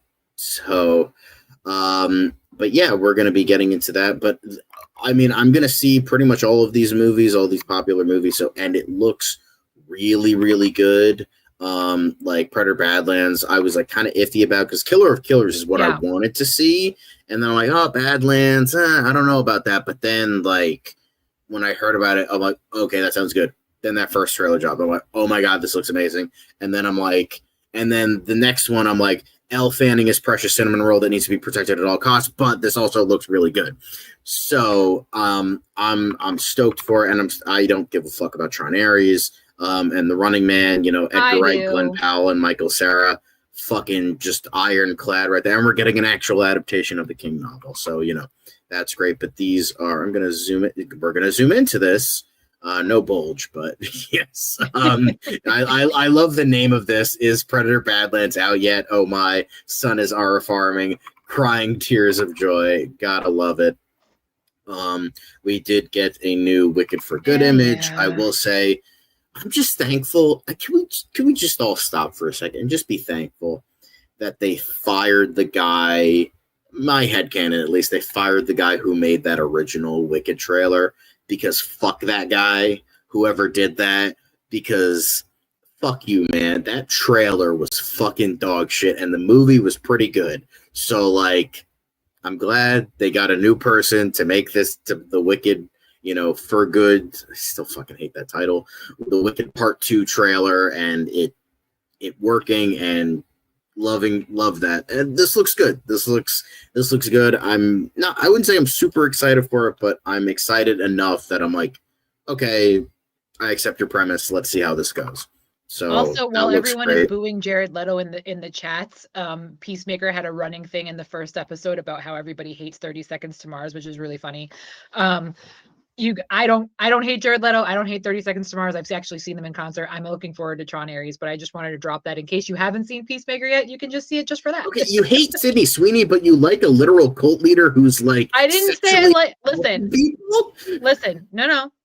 I agree that he's doing maybe not the greatest things, but as of right now, he's not been criminally convicted of anything, and he doesn't make dumb comments, but. I like him as an actor. Again, I said I like Sydney Sweeney as an actor. She did a very good performance in Americana. It's just a shame. It's a shame that I like his acting. It's a shame that he has a cult. It's a shame that he's possibly doing some illegal things. I'm just saying. I'm looking forward to Tron Ares. The thing is, I will say this definitely looks like a movie I would put on. I would just put on the fucking Nine Inch Nails soundtrack they're making for this, mute the movie, and then just have a rave. That's the type of movie this is gonna be. Style over substance. I don't give a fuck of flying fuck about the plot. It looks great. I'll give you that. Exactly. But thank you. But yes. I don't. What does that mean? No, you weren't even born. You weren't even born. Jordan Catalano? He will forever be Jordan Catalano for a lot of us from My So-Called Life with Sardines. Oh, that is it. Oh, I know My So-Called Life. But yeah, I gotta ask, is it me or does he look fake here? His face doesn't look real. It looks like an Uncanny Valley CGI face. I mean, it could be. I mean, what's funny for me is the suit has to be lit up at all times. I don't know. It's just that feels more out of place to me than anything else. I love how he's holding a Rubik's Cube for no reason. It might be a thing. You don't know. It might be part of the thing. We'll find out. But I'm excited for all of these movies. It looks like a great time. It's I know that it's going to be kind of dry until November or so, but I'm still excited for all the upcoming movies. I'm very much excited for The Long Walk. That looks phenomenal. I'm excited for the 2 King adaptations. I'm excited for the next Predator movie. And of course, the giant behemoth of November, you got Frankenstein and Wicked for Good and all that shit. So it's whoa, okay. We'll see where we go with this. But yeah, super excited for a lot of these movies, just not Tron Ares, because fuck Tron Ares and fuck Jared Leto. Anyway, but moving on to specifically The Running Man, Glenn Powell is ready for his action star moment on new Empire magazine covers. Very much oh, fuck you, man. I gotta fucking open Instagram. You're lame. Anyway, but look at our boy right here. Look at our fucking charismatic douchebag boy. But I don't know, I feel like this is kind of just getting all the points. Like, I know people are only going to see the Arnold Schwarzenegger, like, that's all Running Man is. I'm like, but no, this actually adapts the book, and it's got Edgar Wright. Who doesn't love Edgar Wright? I know his last movie kind of sucked, but like, Edgar Wright's pretty great, and we have him reuniting with Michael Cera once again. I mean, I every time I see the ending to that trailer with fucking Michael Cera murking the SWAT team with a super soaker, I'm like, my friend who is a very big Michael Cera fan, I'm like, oh my God, my friend would watch this just for that scene alone. Well, I and like that, you know, after seeing him in the most recent Wes Anderson film, I like that he seems to finally kind of be changing up the kind of roles that he's taking on. He sounds differently. He's approaching things differently. He seems to be being an actor. Crazy. Well, yeah, and but he also seems to kind of be getting more into the thick of things, whereas he was always just kind of this meek background, you know, dry sense of humor kind of character. So I like that he's kind of evolving in the roles that he's choosing. So I'm looking forward to it. I don't think the writing is all that great. You know, from the trailer, I was like, it's gonna be cringy. A lot of the time, but it looks like a good action flick. I'm here for it. I can't wait. I liked Prey. Did you ever watch Prey? No, sir. No, sir. Prey was excellent. I thought it was really, really good. Amber Midthunder did a wonderful job in that role in that movie. Great stuff. I feel like you have a Gene Siskel level of disdain for some actors. Try to be a bit more like Roger Ebert. What actors? I mean, the only one I don't like is Jared Leto because he's kind of sort of a criminal and a cult leader. I think that's makes fair. Sense. That's fair. He pretty much. You might be okay. The reason I don't hate Glenn Powell, I love Glenn Powell. It's just he plays a charismatic douchebag in every single one of his movies. Yeah. So that's the vibe. Like that. I'm not saying that is a bad thing. He just seems to. I mean, that's who he was in Top Gun Maverick. In Twisters, kind of seems that way in this. You know, why don't you fucking kiss it twice? Like, boom, that's just like douchebag behavior right there. So, you know, I love this poster, by the way. Like, I just like the whole like hunt him down kind of thing. That looks great. Coleman Domingo looks amazing. Josh Brolin looks amazing, especially with their eyeliner. Wonderful. But John gets it. Yeah. Predators are watered down sometimes. That's his acting. Yeah, that's his acting vibe. And I'm not saying that's a bad thing. Like, you know, Jack Nicholson made an entire fucking award-winning career of playing the same thing in every one of his movies. So, you know what? More power to him. So, way to go, Glenn Powell. But moving on from a horror writer to a horror film franchise. Terrible segue, but I apologize.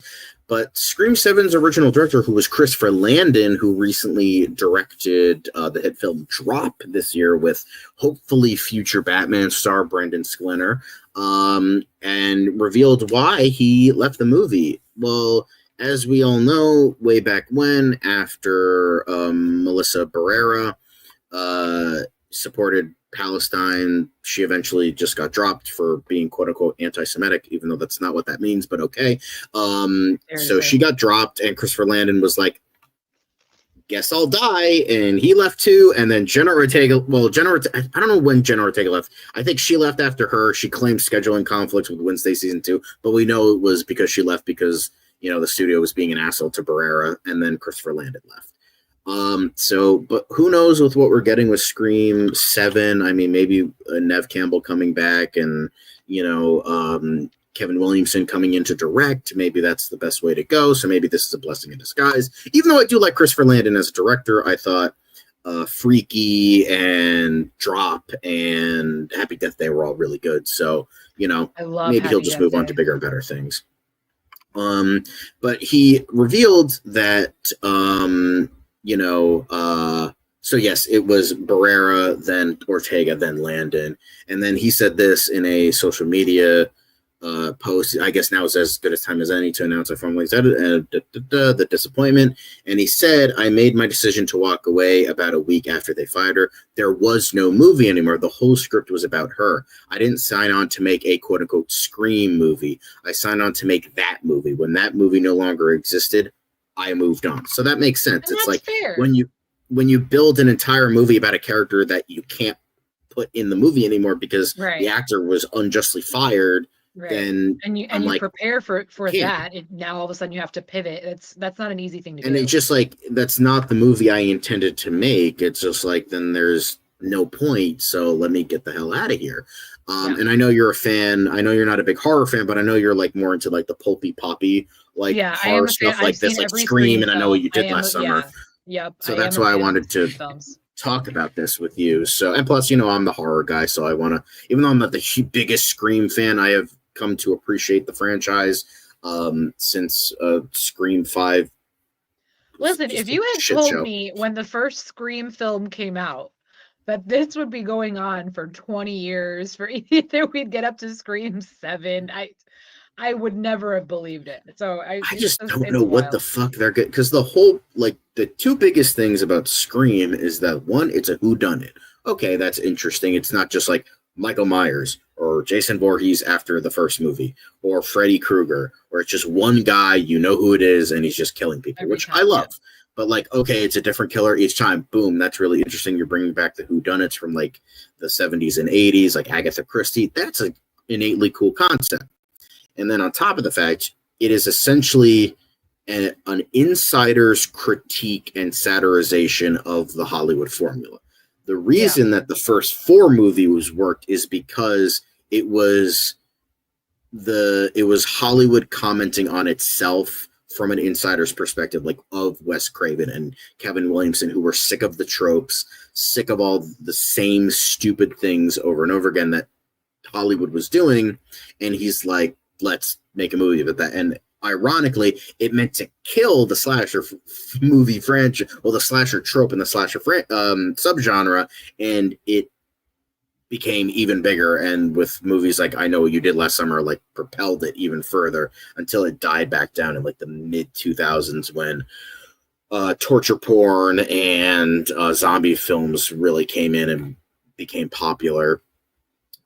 So it's very interesting how that kind of turned out, because Scream 5 was like, oh no, it's actually the fans who are the problem, which is like, fuck you. And part of the reason why I hate that movie. But, you know, it's definitely a very interesting sort of thing. And it's a very sad sort of thing how, like, you know, you build all this up and then it just gets taken away from you. And it's just like, well, guess I'll die. Guess I can't do this movie anymore. So there's no point. So, you know, sad pieces, but like, it's still like a shame that it's just like you couldn't do the movie you wanted to make because of political horse shit that needed to become your problem because people are dumb. But speaking of political horseshit that becomes everybody's problem, is that Disney just can't seem to get their shit right in terms of its male demographic. So it's been known for years that Disney was trying to get, after being quote unquote the kiddie or female company because of the Disney Princess line, that they've been trying for pretty much decades to get the male audience. And I'm pretty sure that's why they bought Marvel, like, essentially. They've admitted that the reason they bought Star Wars and the reason they bought Marvel was to get that male audience, which is ironic because then you push all these like female heavy things for like DEI stuff gone wrong. I mean, DEI gone wrong. DEI is good. I'm not saying that's a bad thing. Trust me. I'm just saying DEI force gone wrong. Yeah. A corporate idea of DEI. They started pandering to everybody. Yes. Yeah. And the thing is, they were pandering to like the female demographic, where it's like, but that's not the demographic you want. You want the male demographic, and you innately failed at that because, like, you did like the force is female and all that shit, and just like. The math ain't mathing.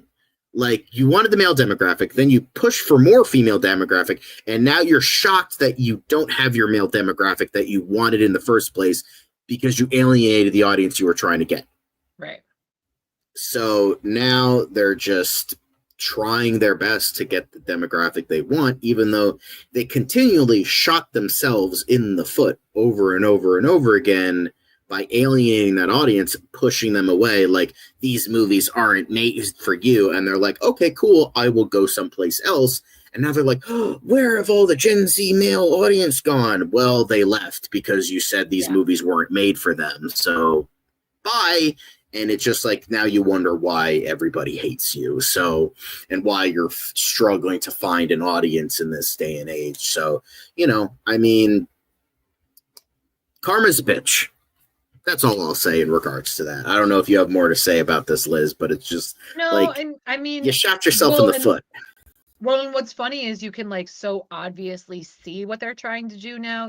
They've, with all the different the short form films, the direct to streaming films that they've been putting out, a lot of them are are male heavy, and it's still just, but it's like they're, again, it's a cash grab. Like they're just churning them out. Like, oh, okay, look, we can do this now.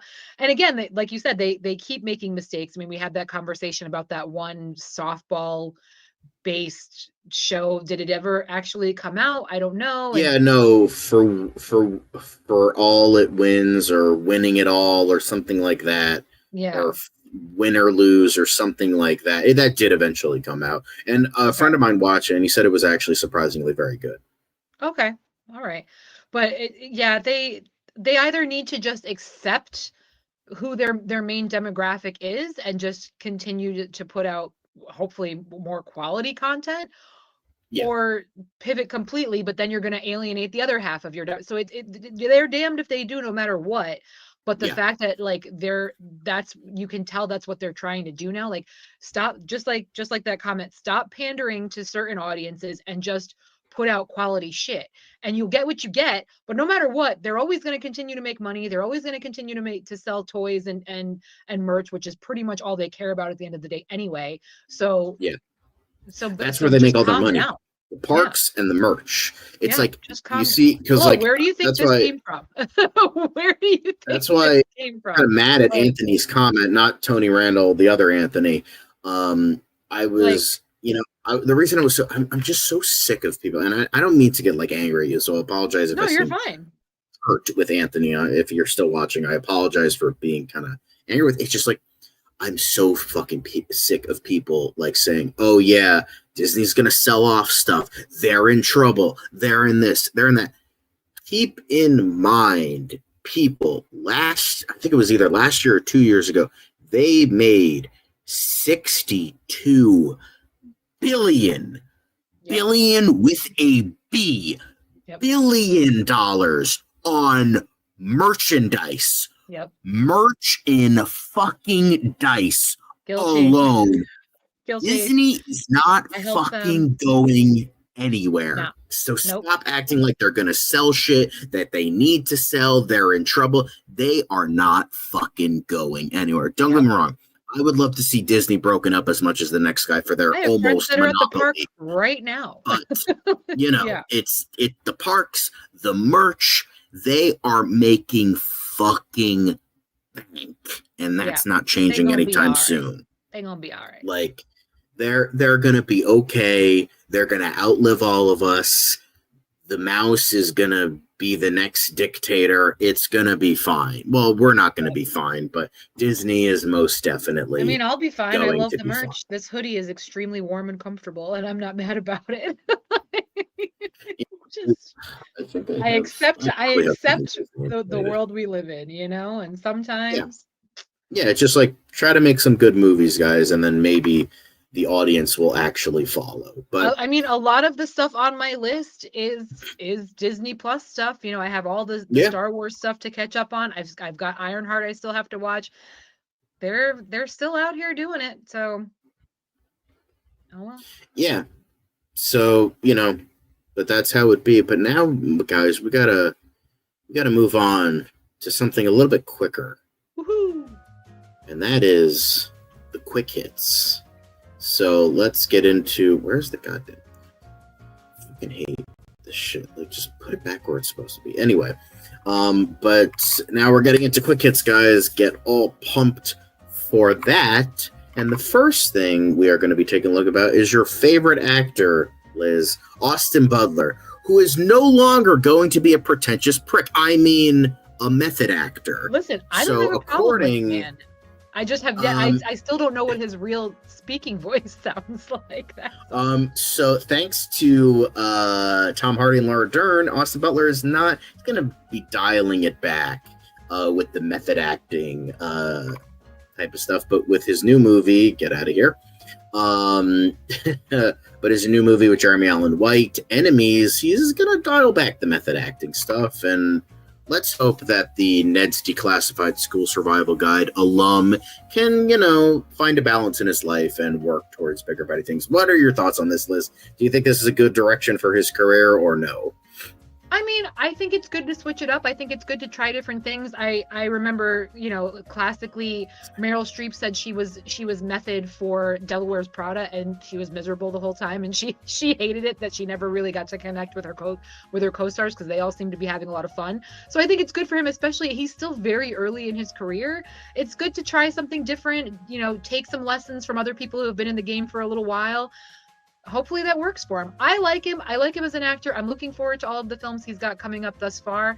I loved, as we know, Tom Hardy. I loved Laura Dern. So if he can learn from some of the best, I will say, I'm loving that suit on Tom Hardy. It's very unique. It's kind of like it's a vibe. Yeah.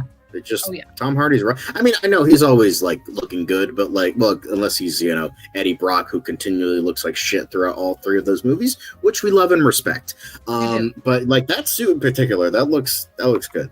Anyway, let's move on.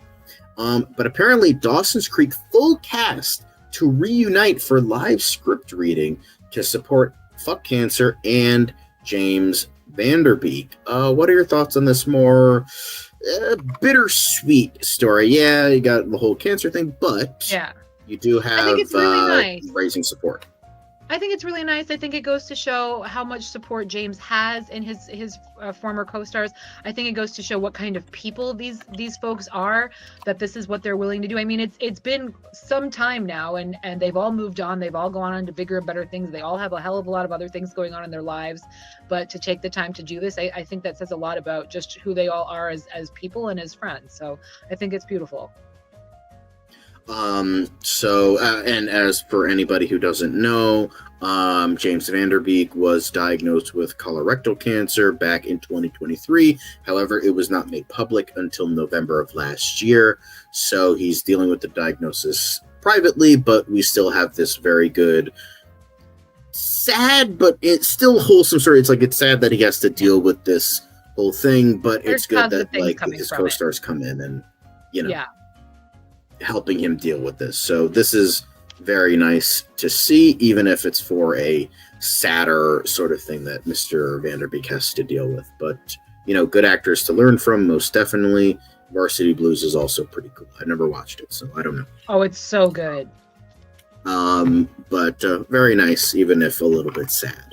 But what's not sad, or maybe it is, who knows, depending on who you ask, the Office follow-up series, The Paper, pivots to binge drop ahead of premiere, so it seems like The Paper is going to be dropping all of its episodes on streaming at once. Now, way back when Stranger Things was first season 1 was popular, when they would just drop all the episodes, it seems like, oh yeah, great, awesome, you can all watch all this once. That's what Netflix was famous for. But now it seems more of a cautionary tale when you drop all the episodes at once, because it shows that they don't have a lot of confidence in this. Same thing happened with Echo, as they were not very confident with that, and that kind of came and went, and nobody really watched that, nobody really cared about it. So do you think this is a good thing or a bad thing, depending on I have to add Echo to the list. Shit.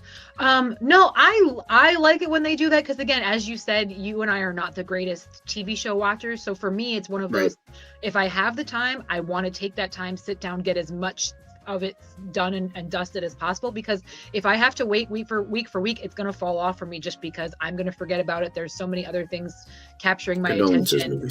So no, I'm happy they're doing this. I understand the caution about it may not be a good sign for them, but for me, for audiences like me, I'm happy they're doing it, because I might actually watch the whole thing. Yeah, that's the thing I think about, because I'm like, even though I don't watch these shows, I just see a lot of the certain things in regards to, you know, the like dropping it all at once. That's usually like a not a great thing, a cautionary thing. So that's just the things I see. I could be wrong on that. Maybe it's a great show. The trailer wasn't exactly amazing, so we'll see, but that's neither here nor there. But next thing, just a quick thing that Dan wanted us to talk about. Apple TV executive Chris Parnell joins Paramount Plus as EVP Originals. Thoughts? Okay. Cool, great. Anyway, moving on. Will Ferrell, America Ferrera, Flea, Natalie Portman, Mark Ruffalo, and Andy Samberg. What a fucking weird cast. Flea! As English language cast for Neon Animation Arco. Thoughts on this? I love everyone on this cast, particularly Flea. I love America. I'm so pumped about this. I'm so pumped about this. Like it's. I don't know what. Hang on. What is? You don't know what? Flea is in okay, so Arco is a science fiction fantasy film. It is French. It is a French film, and this is going to be the English cast. So it's about a 10-year-old named Arco who lives in the year 2932, uses a rainbow to accidentally time travel to the year 2075, where he meets a person named Iris. That sounds awesome. Now I'm in this, so let's fucking go. Not saying this is what I didn't plan to see this. I just didn't know what it was. But I'm like, cool. French make good movies. Cast. I'm just. We don't talk about cuties, but like they make good stuff outside of that. I'm so excited for them to all work together. I'm so pumped for this cast. It's gonna be great. So yeah, great cast.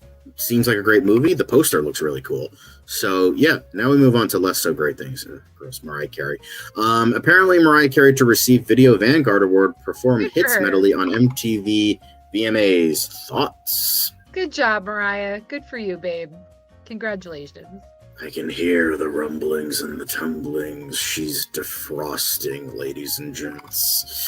Her latest single is freaking good, so I'm looking forward to the new album. Good job. All right, okay, back to good musicians, but the biopic about the boss himself, Bruce Springsteen, Deliver Me From Nowhere, is apparently to kick off AFI Fest, as well as making its world premiere at the Telluride Film Festival next weekend. What are your thoughts on this? I'm still very interested in this. Could be a run-of-the-mill biopic, but at the same time, I like Jeremy Allen White, even though he's kind of a piece of shit. But this looks interesting to me. So, what are your thoughts on this? Yeah, as I've said historically this whole time, I don't see him in this role. I didn't care for the trailer. I will see it. I'm hopeful. But I have a feeling it's going to be a big letdown for me, unfortunately. But hey, if he does a good job, I'll say he does a good job. So we'll see what happens. Yeah, Born to Run. Hell yeah. Anyway, sorry. I do love me some Bruce Springsteen. But moving back to the terribleness, Bill Hader's The Cat in the Hat lands a new November 2026 release date. Fuck off, Hollywood Reporter. But apparently, the animated event to pick Cat in the Hat landed a new release date, relocating from February to November. So I guess they're doing last minute alterations, maybe hoping to get a good movie out of this. So. This has become the new Wicked for me. I literally walked by the poster yesterday in the movie theater, and I was like, they're already advertising this piece of shit film, and it's not coming out until February. And now they've pushed it to November. Every time I see this goddamn trailer, I want to blow my brains out. Like, oh yeah, same here. It's just like Bill Hader. Whole year of this? What are you doing, man? Bill Hader, we love you. You're amazing. Yeah. You're funny, bro. You just got off of Barry. I'm gonna see it, but I don't need to see this bullshit for the next year and a half of my life. I remember when I went to go see Superman, the Amazon screening, and I got this trailer. I'm like, why are you fucking killing me with this? I don't want to see this shit before I see Superman. That's like seeing a trailer for like The Room before The Godfather. It's like, why are you showing this to me? Get this the fuck out of here. I guess, but like, this. Okay, you hate this, but you fucking like the. Get the fuck out of here. Anyway, just like Bill Hader deserves better. Cat in the Hat deserves better.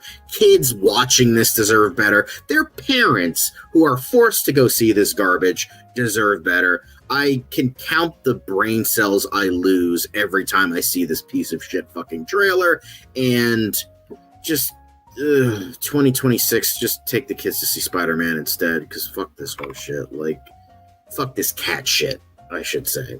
Anyway, going on to better movies, and that's not saying much because it's Adam Sandler, but Happy Gilmore 2 apparently broke Nielsen's streaming record with 2.9 billion viewing minutes in opening weekend. Yeah, I was one of those. Good for him. I was one of those too. I was shocked that I actually enjoyed this thing. So, you know, good on Happy Gilmore 2. Gotta love it. I will. Yes, movie spud. Yes. Okay. Thank God. Somebody. I remember I was combing Netflix one time, and I was like, "Oh, I like Bill Hader. I'm gonna watch this," and I was fucking blown away with how good that movie was. It very well done. If you have not seen the Skeleton Twins, I'm not a big Kristen Wiig fan, but even she was good in this movie. And Ty Burrell was in it. I think Luke Wilson was in it. Great movie, amazing movie. Try to go watch it. Nobody remembers it, but it was so good. So I agree, Bill Hader needs to do more dramas. But anyway, you know, but congrats to Adam Sandler. I'm glad that he can still, you know, get it after so many years, and I cannot wait for future projects, because it's just like Adam. Like, I don't love all of his comedies, but it's just like he's just such a decent guy that's just like, oh, he's one of like the 5 good people in Hollywood. Let's just celebrate that. Like, I mean, I love Uncut Gems. I will always gladly, you know, talk about that. But, you know,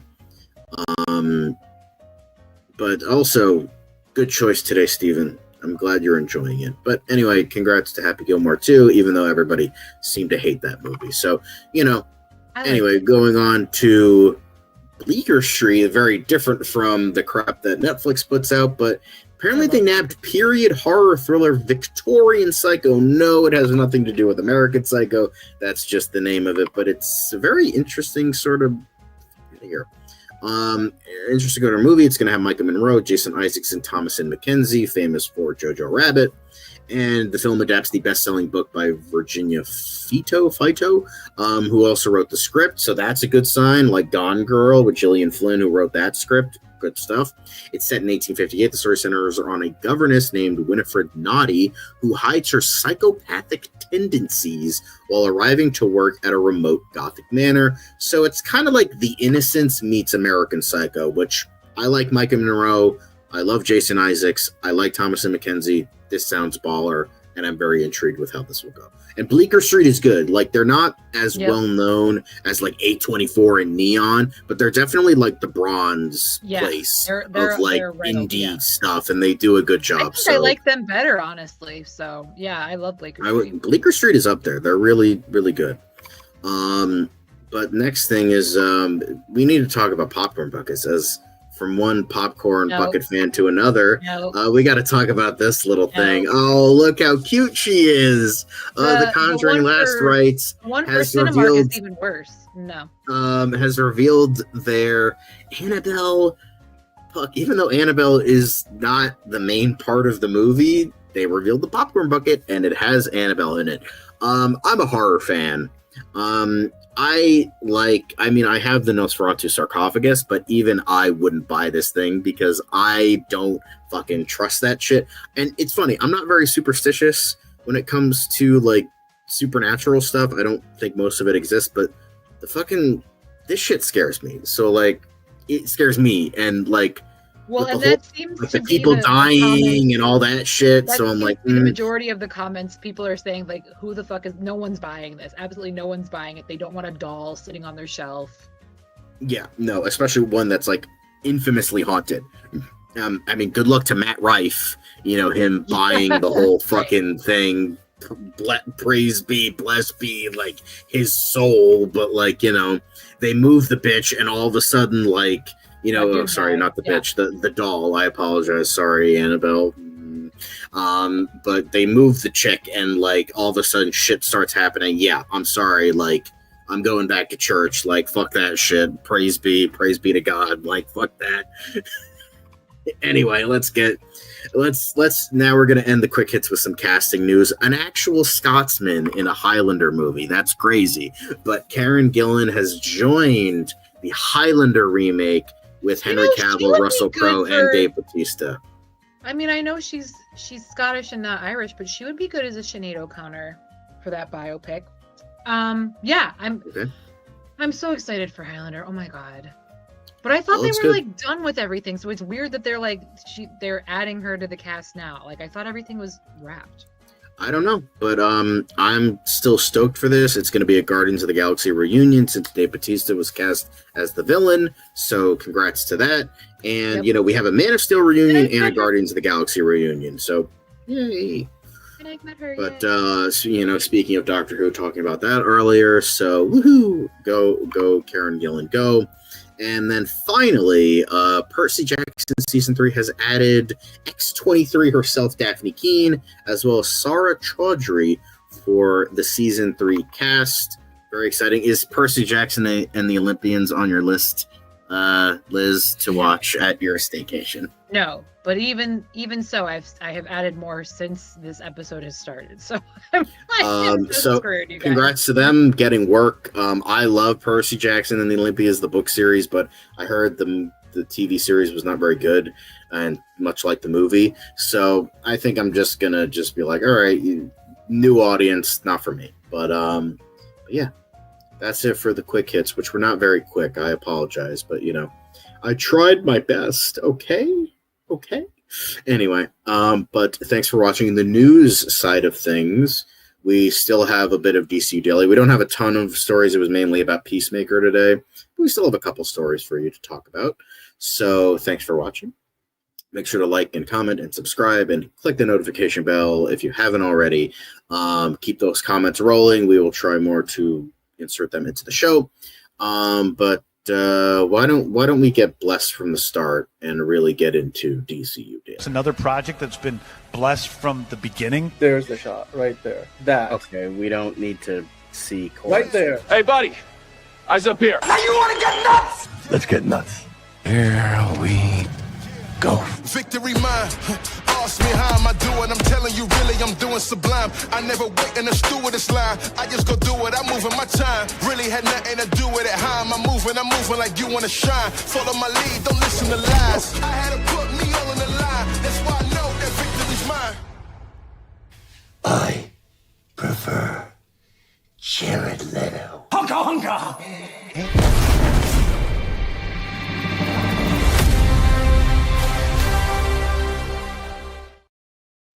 Hello, everyone. Welcome to another DCU Daily. And we are back.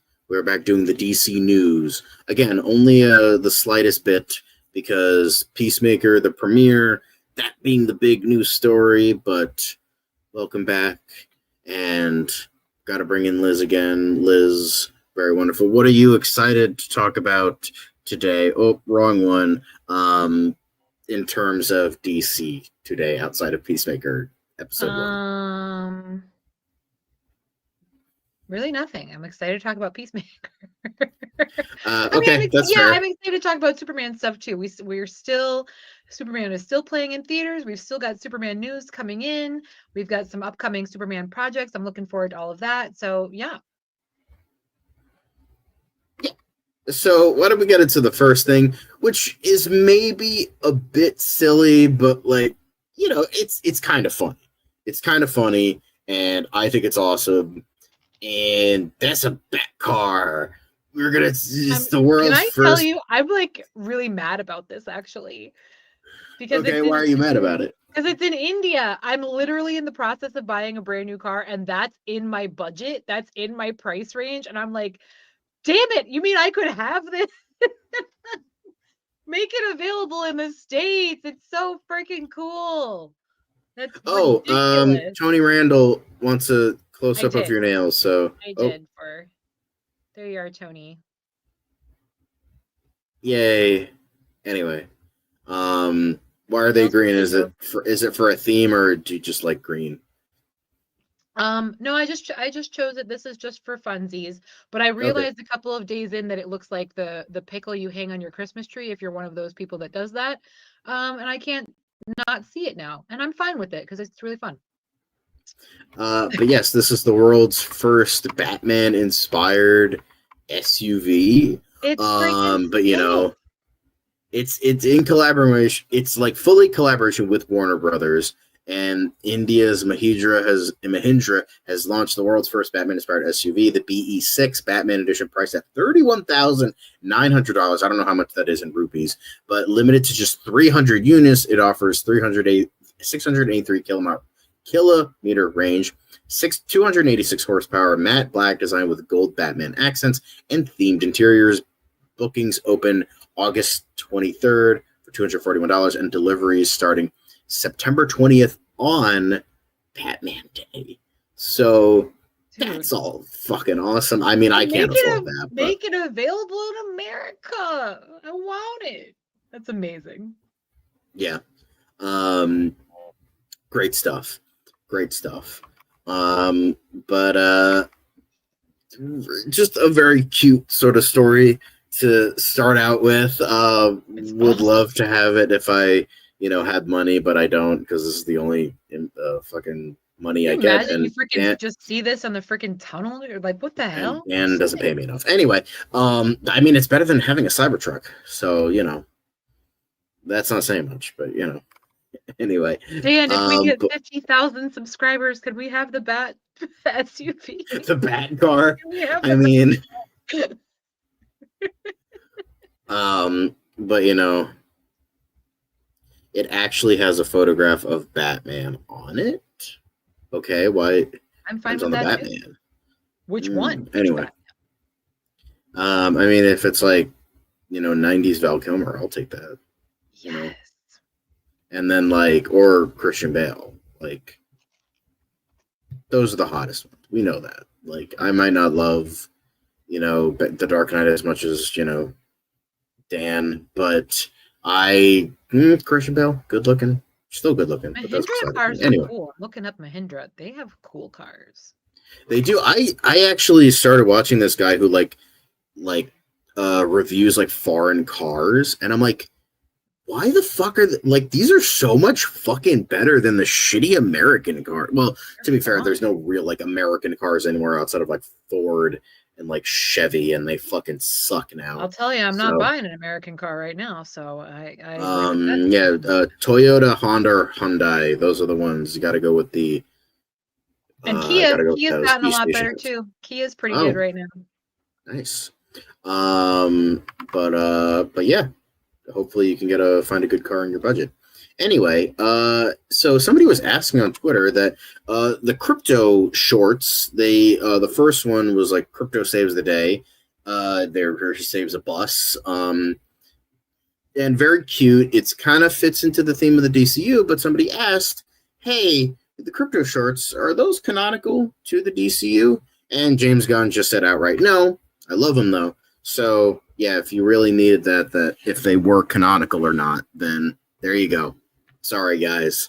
They're not canonical to the DCU. But you can still enjoy them, because I enjoyed the first one. I thought that was very cute. So, yeah, Adam West was good looking for the time, always.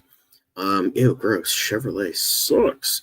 One of my favorite jokes in regards to Chevy, 90% of the Chevrolet cars that were bought 10 years ago are still on the roads today. The other 10% actually made it home.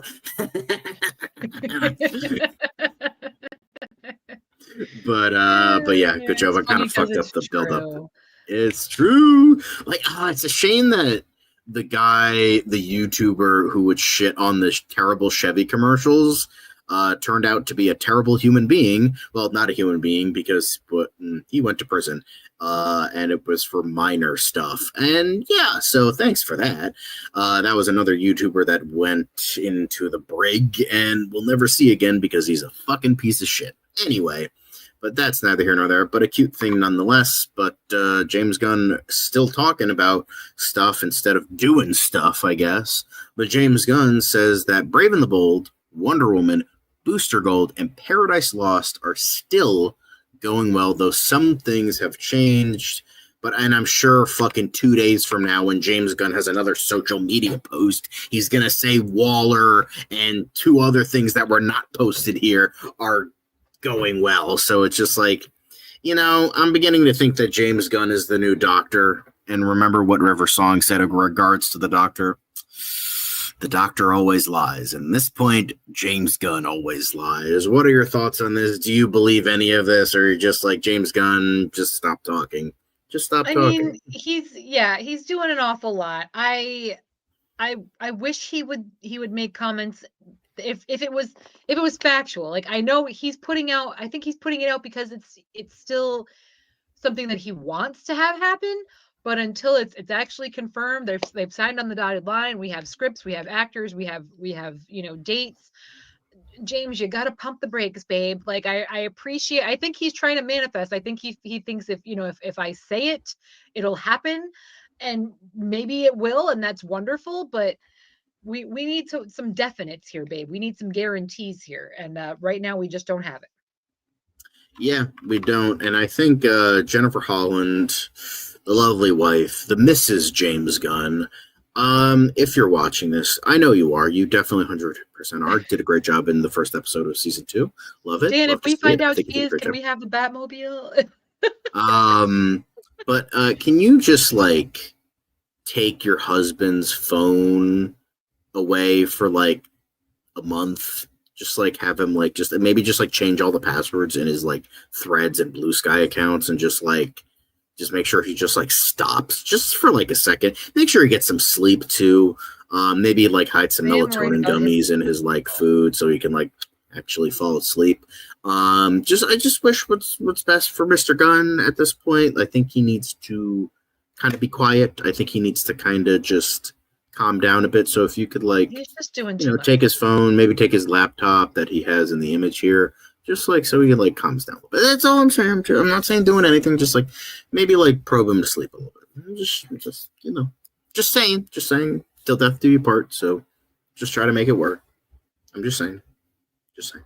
Anyway, that's all I have to say about that. But those are just a couple of the wider range DCU things. But we are going to be getting into some Peacemaker themed stuff. So obviously it's not really about the now, not upcoming season. It's just the season now because it premiered already. But Freddie Stroma had a lot to talk about in regards to Vigilante and how he was recast. As we know, the original actor for Vigilante was Chris Conrad. He was the original one. They shot like most of the episodes. Again, I was watching this on the podcast. I think they shot like 6 episodes with him. And at that point, James Gunn was like, no, this isn't working. Bye. And so it was like a lot of COVID restrictions. They had to find the right guy over the course of like a couple weeks. They found Freddie Stroma. They flew him over and they filmed a couple scenes with him. So most of the scenes where he's fully like in the suit is the other guy, is Chris Conrad. And they just had him voice over, and he had to like wear the mask during the voice booth session. So he sounded muffled. And then any scenes where he's like showing off his body or he's showing off his face, then Freddie Stroma had to come in and, actually shoot those scenes and reshoot those scenes and all that. So, it's a lot. It's a lot. Like they have to come in during like major COVID restrictions, have to come in like at the 11th hour, film all these scenes, and it somehow magically still kind of worked, and he became the most beloved character on the show and still had impeccable chemistry with John Cena. Honestly, when was Vid shirtless? He was shirtless a couple times. I know the one scene where it was where there was like a 3-way between him, Chris, and the woman who was having like troubles with her like husband or something. That was like in episode 2, I think. Yeah. But yeah. The thing is, they had to find a guy to fit. Well, they costume didn't really fit very well, so they had to he just had to kind of fit into it. He's like, it was a little tight, but we made it work. Also, hello Yash, very nice to see you. Maybe if you calm down a little bit, but it was great to see. But he had a lot to say, but they were, as we all know, that as I mentioned, Chris Conrad, who is best known as Johnny Cage in the terrible Mortal Kombat sequel, but Conrad as Vigilante wasn't doing it for Gunn, and he even said he's an incredibly talented guy, but we were on different pages about certain things, and I don't think he wanted to continue on the series in the long run. So after 5.5 episodes, the first 5 and part of the season 1 finale was already in the can, and he had to recast with Freddie Stroma, and he did kind of go on this big major interview with that, but just kind of saying how there was a bunch of nervousness in the role. I saw this on the podcast that they were doing. There was a ton of nervousness, but once things got going, it they kind of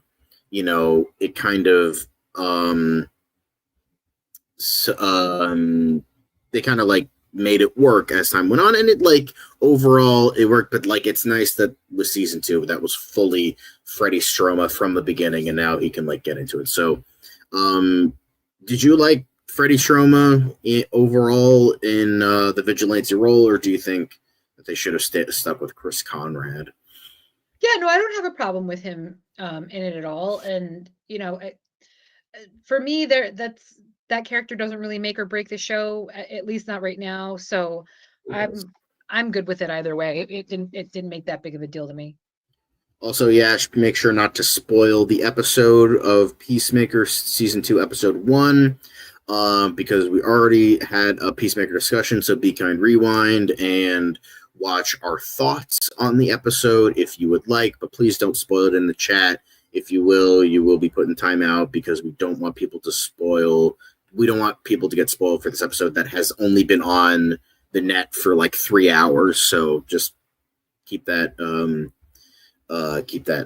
away from that. So yeah, I think it's nice to see that he actually fit the role and it worked magically. It's just one of those lightning in a bottle things that you don't think is going to work, but then magically does. But in terms of that, me and Dan briefly talked about this the other day on what James Gunn's original ideas for season 2 was, and kind of leaning into our next topic in regards to Superman. But James Gunn is, writing, as we all know, writing the screenplay for the next super film, whatever that's going to, Super Family, a team up movie, a movie where it's going to feature Superman in a prominent role, but it's just not going to be a Superman movie / sequel, but and whatever the season 2 plans are. But he was saying, the treatment is done, and now he's doing the screenwriting phase for the sequel. I'm really happy with it. We're already prepping and figure out when we're shooting. That will not be too long. It's within the group of characters we've already met, and Superman is an important element of it. So that's all we know about the upcoming sequel to Superman. But in terms of what people want to see, is the first time I wrote a rough outline for season 2, it had to do with other white supremacist superheroes who were after Peacemaker for killing his father because he was their comrade. For me, it played a little too much like season 1, and I wanted to turn the story on its heels. I wanted Peacemaker to be this character who had to really deal with the ramifications of his actions in season 1 and deal with his emotional reality of the demons that he discovered in season 1, and how does he face that.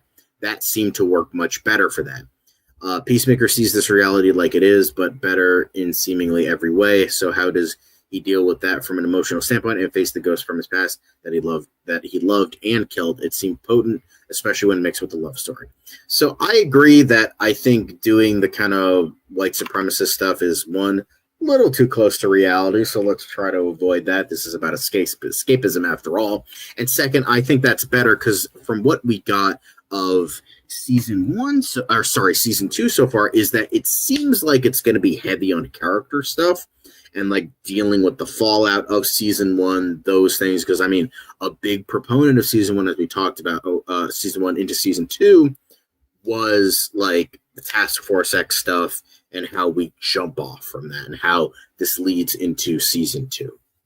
So, you know, I think it's really awesome to see that we're really this is starting to really become something, you know, greater and like a really thought out universe. I know we briefly talked about the confusion of some continuity, but I think for the most part, it works. It's fine. I think it mostly makes sense, and I don't think people are going to be too, as you yourself said, we're just here along for the ride. I'm not going to think about it too much. We're just going to have fun. And I think that's a good way to do it. Just have fun with it. Obviously the super nerds are going to be stuck on the continuity stuff, but I don't think it's too bad. But yeah, what are your thoughts on what season 2 originally was going to be? And hell, what are your thoughts on the Superman follow-up? Does it make you at least a little bit excited for that, or?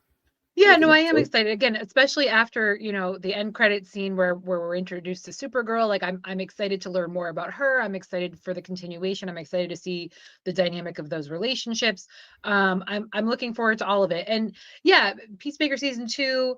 You know, I know that again, there's a lot of talk in the chat about, you know, how can you have one show be so dramatically different from this you know, family friendly film that's been put out there.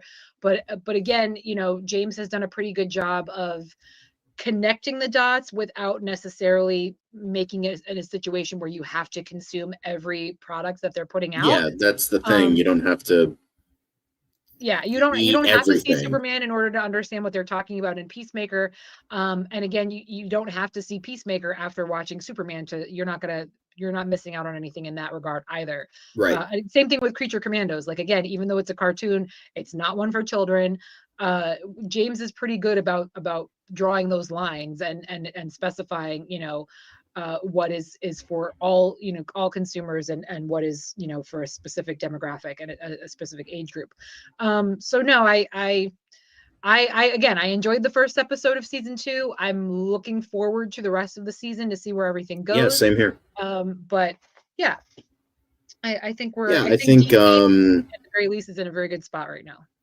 Yeah, it's just like I feel like it's so funny to see like people complaining that, oh, we're getting the same movie over and over again. We're getting the same shows over and over again where nothing feels different. It doesn't feel different enough. It's the same generic crap over and over again, which is a problem. That leads to superhero fatigue.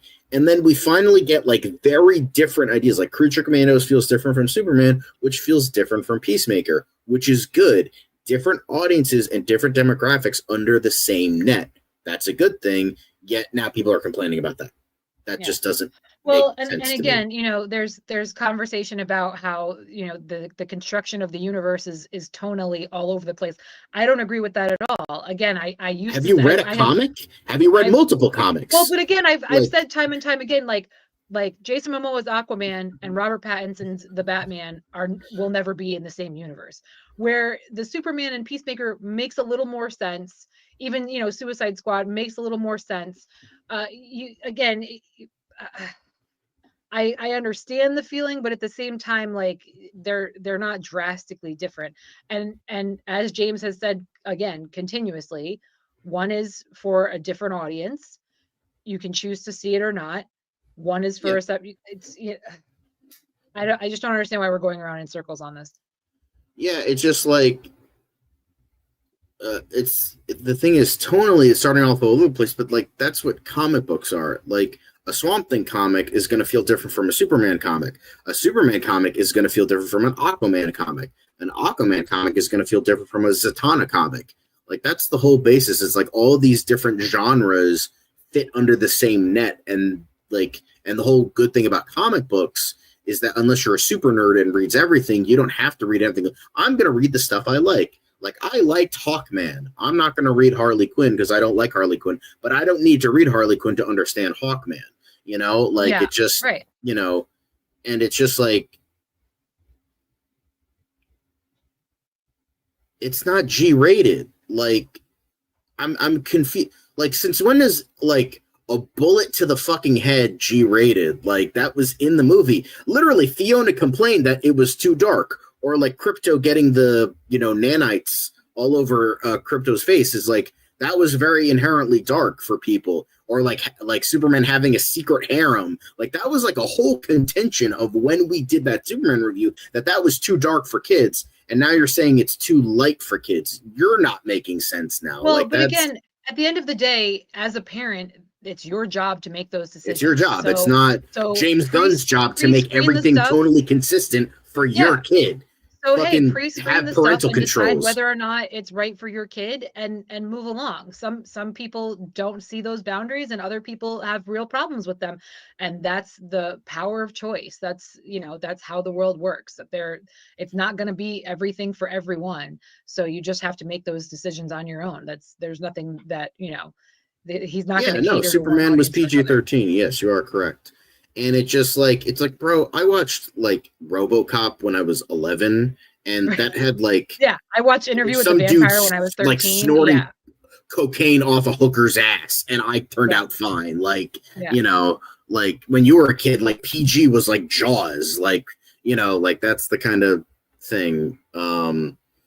It's just like, it's whatever, and I'm excited for this new universe. I like how we're getting different things. How we're going to be getting, hopefully, an R-rated Swamp Thing, but at the same time, we have this cosmic adventure of Supergirl, and then this detective story of Lanterns. We're getting all different sorts of genres and demographics and everything. You're getting horror fans. You're getting teenage girls. You're getting kids. You're getting all different types of people for different things, and,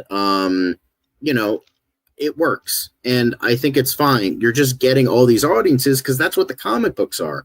Like, look at phase 1 of the MCU. Every movie felt different. Iron Man felt different from, Captain America. And Captain America, like, Iron Man was a hardened, grouted, character-driven action drama. Then, Captain America was a pulpy war movie. Thor was a Shakespearean family drama. And the Hulk was a hard sci-fi, like, action film. And then you had like all that coming together in the Avengers, and it worked. So, it's just like, that's the whole thing that's kind of very interesting. I think, that's not, but you're not going from Superman to Superman 2. You're going from Superman to Peacemaker. That's the thing that I'm confused. Why are you confused about that? Like, and again, he has said from the beginning, Peacemaker is not for children. Creature Commandos is not for children. Like, they can't make it any more clear. I really don't understand. But if it's like, I understand if it's like, if Superman 2 started out by like fucking, Clark Kent eating Lois Lane's ass. Yeah, I'd fucking have a problem with that because that's not what Superman is. But that's what Peacemaker is, and they're two very different. Even the kissing scene in Superman, that was my first comment after we saw that film. I was like, "Oh, Superman fucks," because we've never seen Superman passionately kissing his girlfriend like that, picking her up, putting her on a countertop. Like, they did make Superman more adult. Just wait for the Wood Rocket parody, and you should be fine. So it's up to you as a parent to make those kinds of decisions. Like I said, maybe pre-screen some stuff and make those calls, but I'm trying to understand here the argument, and I don't see it. I'm sorry. It's just kind of a little bit off. Yeah, I don't think Lois Lane would mind that either. But let's move on. Speaking of Superman, we're going to move on to Superman related stuff. Not a ton. We only have a couple things. But next up, we have James Gunn being relieved.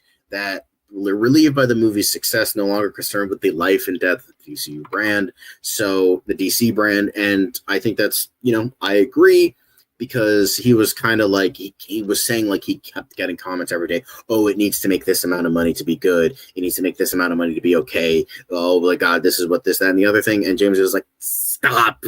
And now that it's done well, it's made its money, it's gotten critically acclaimed, audience acclaimed, that the biggest hurdle is over, and now we can just kind of move on. But let's see if a non-James Gunn project, since Creature Commandos was written by him and Superman was written and directed by him. And then, this is written and directed by Peacemaker is written and directed by him also. So let's see. Let's see how this goes in terms of because Supergirl is the first James Gunn written and directed project. So we'll see how that goes. I'm a little iffy on it, but I have faith that Craig Gillespie has a lot of good projects under his belt, and Ana Niguera hopefully can bring in some good stuff here. So, James Gunn was saying this because the last 2 years were big bombs for the DC brand. And he's had this to say, that's all it is. It's just an enormous sense of relief. It's relief and then followed very quickly by excitement, because Superman in some ways was the proof of concept. It was so hard, in the same way that Guardians of the Galaxy was so hard. Once you're in this groove, you realize, oh, this is what works. This is what doesn't. This is where we can go with this. It means now we have the freedom to tell these other stories in a way that's really exciting. Now I can just be creative, and I don't have to be as concerned with the life and death of the DC brand as I was a month and a half ago. I feel we're really embraced by the audience. My feeling is that the movie spoke to people, and I think it very much did. But it also spoke to people because there was a reason for its existence. There was a message of kindness that spoke to people, because remember, kindness is the real punk rock. That doesn't mean every story I'm going to tell is a message of kindness, as we see with Peacemaker. It just means there needs to be a reason for the story to be told. You can't just be piling on stuff because it's the characters people liked.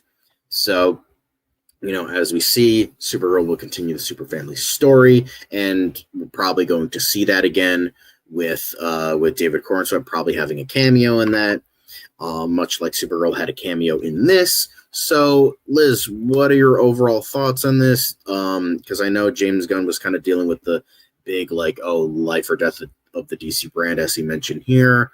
Is there a sense of relief from you that you're happy that this was a success, that you liked it, and that you can kind of look forward to all the future projects that are ahead of Superman, much like Peacemaker Season 2, Supergirl, and Lanterns, and Clayface? Yeah, I mean, I know he said in the beginning that the dollar amount at the end of the day wasn't an issue for him, but of course, you do want that security of knowing that what you've put out there has been a success, so that people will still, continue to take you seriously and listen to your ideas and thoughts and want to move forward with you at the helm. So I think it is a nice feeling of security for him, and knowing that he made the right calls, and he took this gamble going to DC, and so far it's working really well. Again, as I was saying to that friend that I mentioned, I was like, listen, I was not a fan of DC. I never cared for almost anything that they put out, with the exception of a handful of things.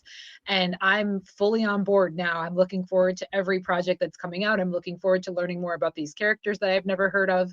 So, I'm glad that it's paid off for him. We already knew that it was going to, but I'm glad that he feels that confidence to move forward as well because of the success. So it's pretty awesome. Yeah, I think this was great, and I'm glad that James Gunn now feels he can be mainly creative, which is what he wants to be. So, and then the final story we have is, David Cornswet kind of reflecting on, the wish fulfillment he got with being Superman. Like back in 2019, which was way before any of this, being cast, the reboot of the DC brand and the universe and the cinematic universe. And he was having a lot to say. Like, my pie in the sky ambition is to definitely play Superman. I would love to see somebody do an upbeat throwback take on Superman. I love the Henry Cavill dark and gritty take, but I would love to see the next one be very bright and optimistic. Boom, there goes the dynamite. So, talking to GQ, he explained, I think that's the least interesting thing I could have said, simply because with a great character like Superman, you want great artists and writers and actors to explore all of the possibilities of them. So, and the one way superheroes become boring is if you keep doing the same thing over and over again. Yes. And so, just like Chris Nolan took Batman and did something darker and more grounded with the characters, Zack Snyder and Henry Cavill explored a side of Superman that hadn't been explored on the big screen. So all I was saying was they're doing it so well. Whenever they're finished, I'd love to see where the next one goes the other way. And let's see the other side in the same way after Chris Nolan's Batman films and after Matt Reeves and Robert Pattinson. there are a lot of people who are like, where's our funny, campy, fantastical Batman? Yeah, I think like it kind of reminds me of the James Bond franchise a little bit. How like it's kind of a back and forth between like eras where it's like for the most part you have the first couple Sean Connery movies and the first George Lazenby movie. Well, I would say all the Sean Connery movies and George Lazenby, where there were much darker, heavier espionage spy films and had some sillier ideas towards the end, like Diamonds Are Forever and You Only Live Twice. But that was, for the most part, darker stuff. Then you get into the Roger Moore era, which is very campy, over the top, very silly. Ironically, during a time when, films were much darker, more nihilistic in the 70s. So, it was very fluffy, campy kind of stuff. And, then when Roger Moore left and Timothy Dalton came in, it was very much hard-edged 80s darker stuff, a much darker Bond, lighting people on fire, just murking people left and right, more so than normal, and just a very dark Bond. And then when Dalton left, Brosnan came in, and that's when the campy stuff happened once again, and we got a very campy Bond with Pierce Brosnan, and then Die Another Day fucking killed that franchise. They rebooted it, brought in Daniel Craig in for a much darker Bond. So it kind of goes back and forth. It's kind of what we're clamoring for at the time. It's just like, once we get a darker take, we usually go for a more campy take. So I think that's what the case is here. We got we kind of got the campy stuff with Superman Returns. We wanted a darker take, so we got Man of Steel. And then we're into the more campier fluff time of bright lights, lighter, brighter stuff. So that's, very interesting. What are your thoughts on David Corenswet's comments? Do you agree with what he's saying, or do you think it's all hullabaloo? No, I agree with what he's saying, and I also think it's really cute, that previous soundbite of him talking about how he would one day love to play Superman. I think that's really amazing. He's got this full circle moment, and now he's living out his dream. I do also want to say Hunter Iggy did make a comment about how James Gunn was talking about there's going to be potentially 4 Superman projects in total. John talked about that a little bit when he was going back to talking about all the upcoming things that are on the horizon. But yeah, it's looking like the universe is going to expand beyond Supergirl, beyond Superman 2 even. So we'll see what happens. But yeah, it's looking like it's here to stay, and I'm all for it. Yeah, I mean, I'm happy with the direction they're going in for all this stuff. We're getting very different ideas. We got a very supernatural, magical, heavy show with Creature Commandos. Then we got Superman, which was very much light sci-fi, action adventure. Now we're getting grounded, darker action comedy with Peacemaker once again, with some sci-fi aspects, obviously with the whole pocket dimension stuff. So yeah, I think we're in it for a very interesting reboot, and I'm happy with the direction we're going. But that is it for today, guys. Thank you for watching this wonderfully long DC Daily. But hey, we kept it under a good amount of time. So thanks for watching. Make sure to like, comment, and subscribe. Click the notification bell if you haven't already. And obviously tomorrow we are going to be doing the regular show, but at the same time Fancast Friday, where we are going to be doing Brainiac, unless enough of you vote in the poll and Power Girl gets, becomes the magical bit. But I'm pretty sure it's going to be Brainiac. So stay tuned for that. And make sure to subscribe and click the notification bell so you know when we go live for both of those. Hopefully we don't start too late for that. But make sure to follow Lizz on all of her stuff, Spotify's and Try Not to Curse podcasts and all that wonderful stuff. So thanks all for watching. We love and appreciate all of you. And remember, we are blessed from the start, but also blessed at the end. Another project that's been blessed from the beginning. There's the shot right there. That. Okay, we don't need to see. Right there. Hey, buddy.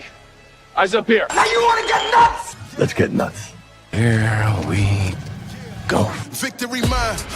Ask me how am I doing? I'm telling you, really, I'm doing sublime. I never wait in a stewardess line. I just go do it. I'm moving my time. Really had nothing to do with it. How am I moving? I'm moving like you want to shine. Follow my lead. Don't listen to lies. I had to put me all on the line. That's why I know that victory's mine. I prefer Jared Leto. Hunka hunka.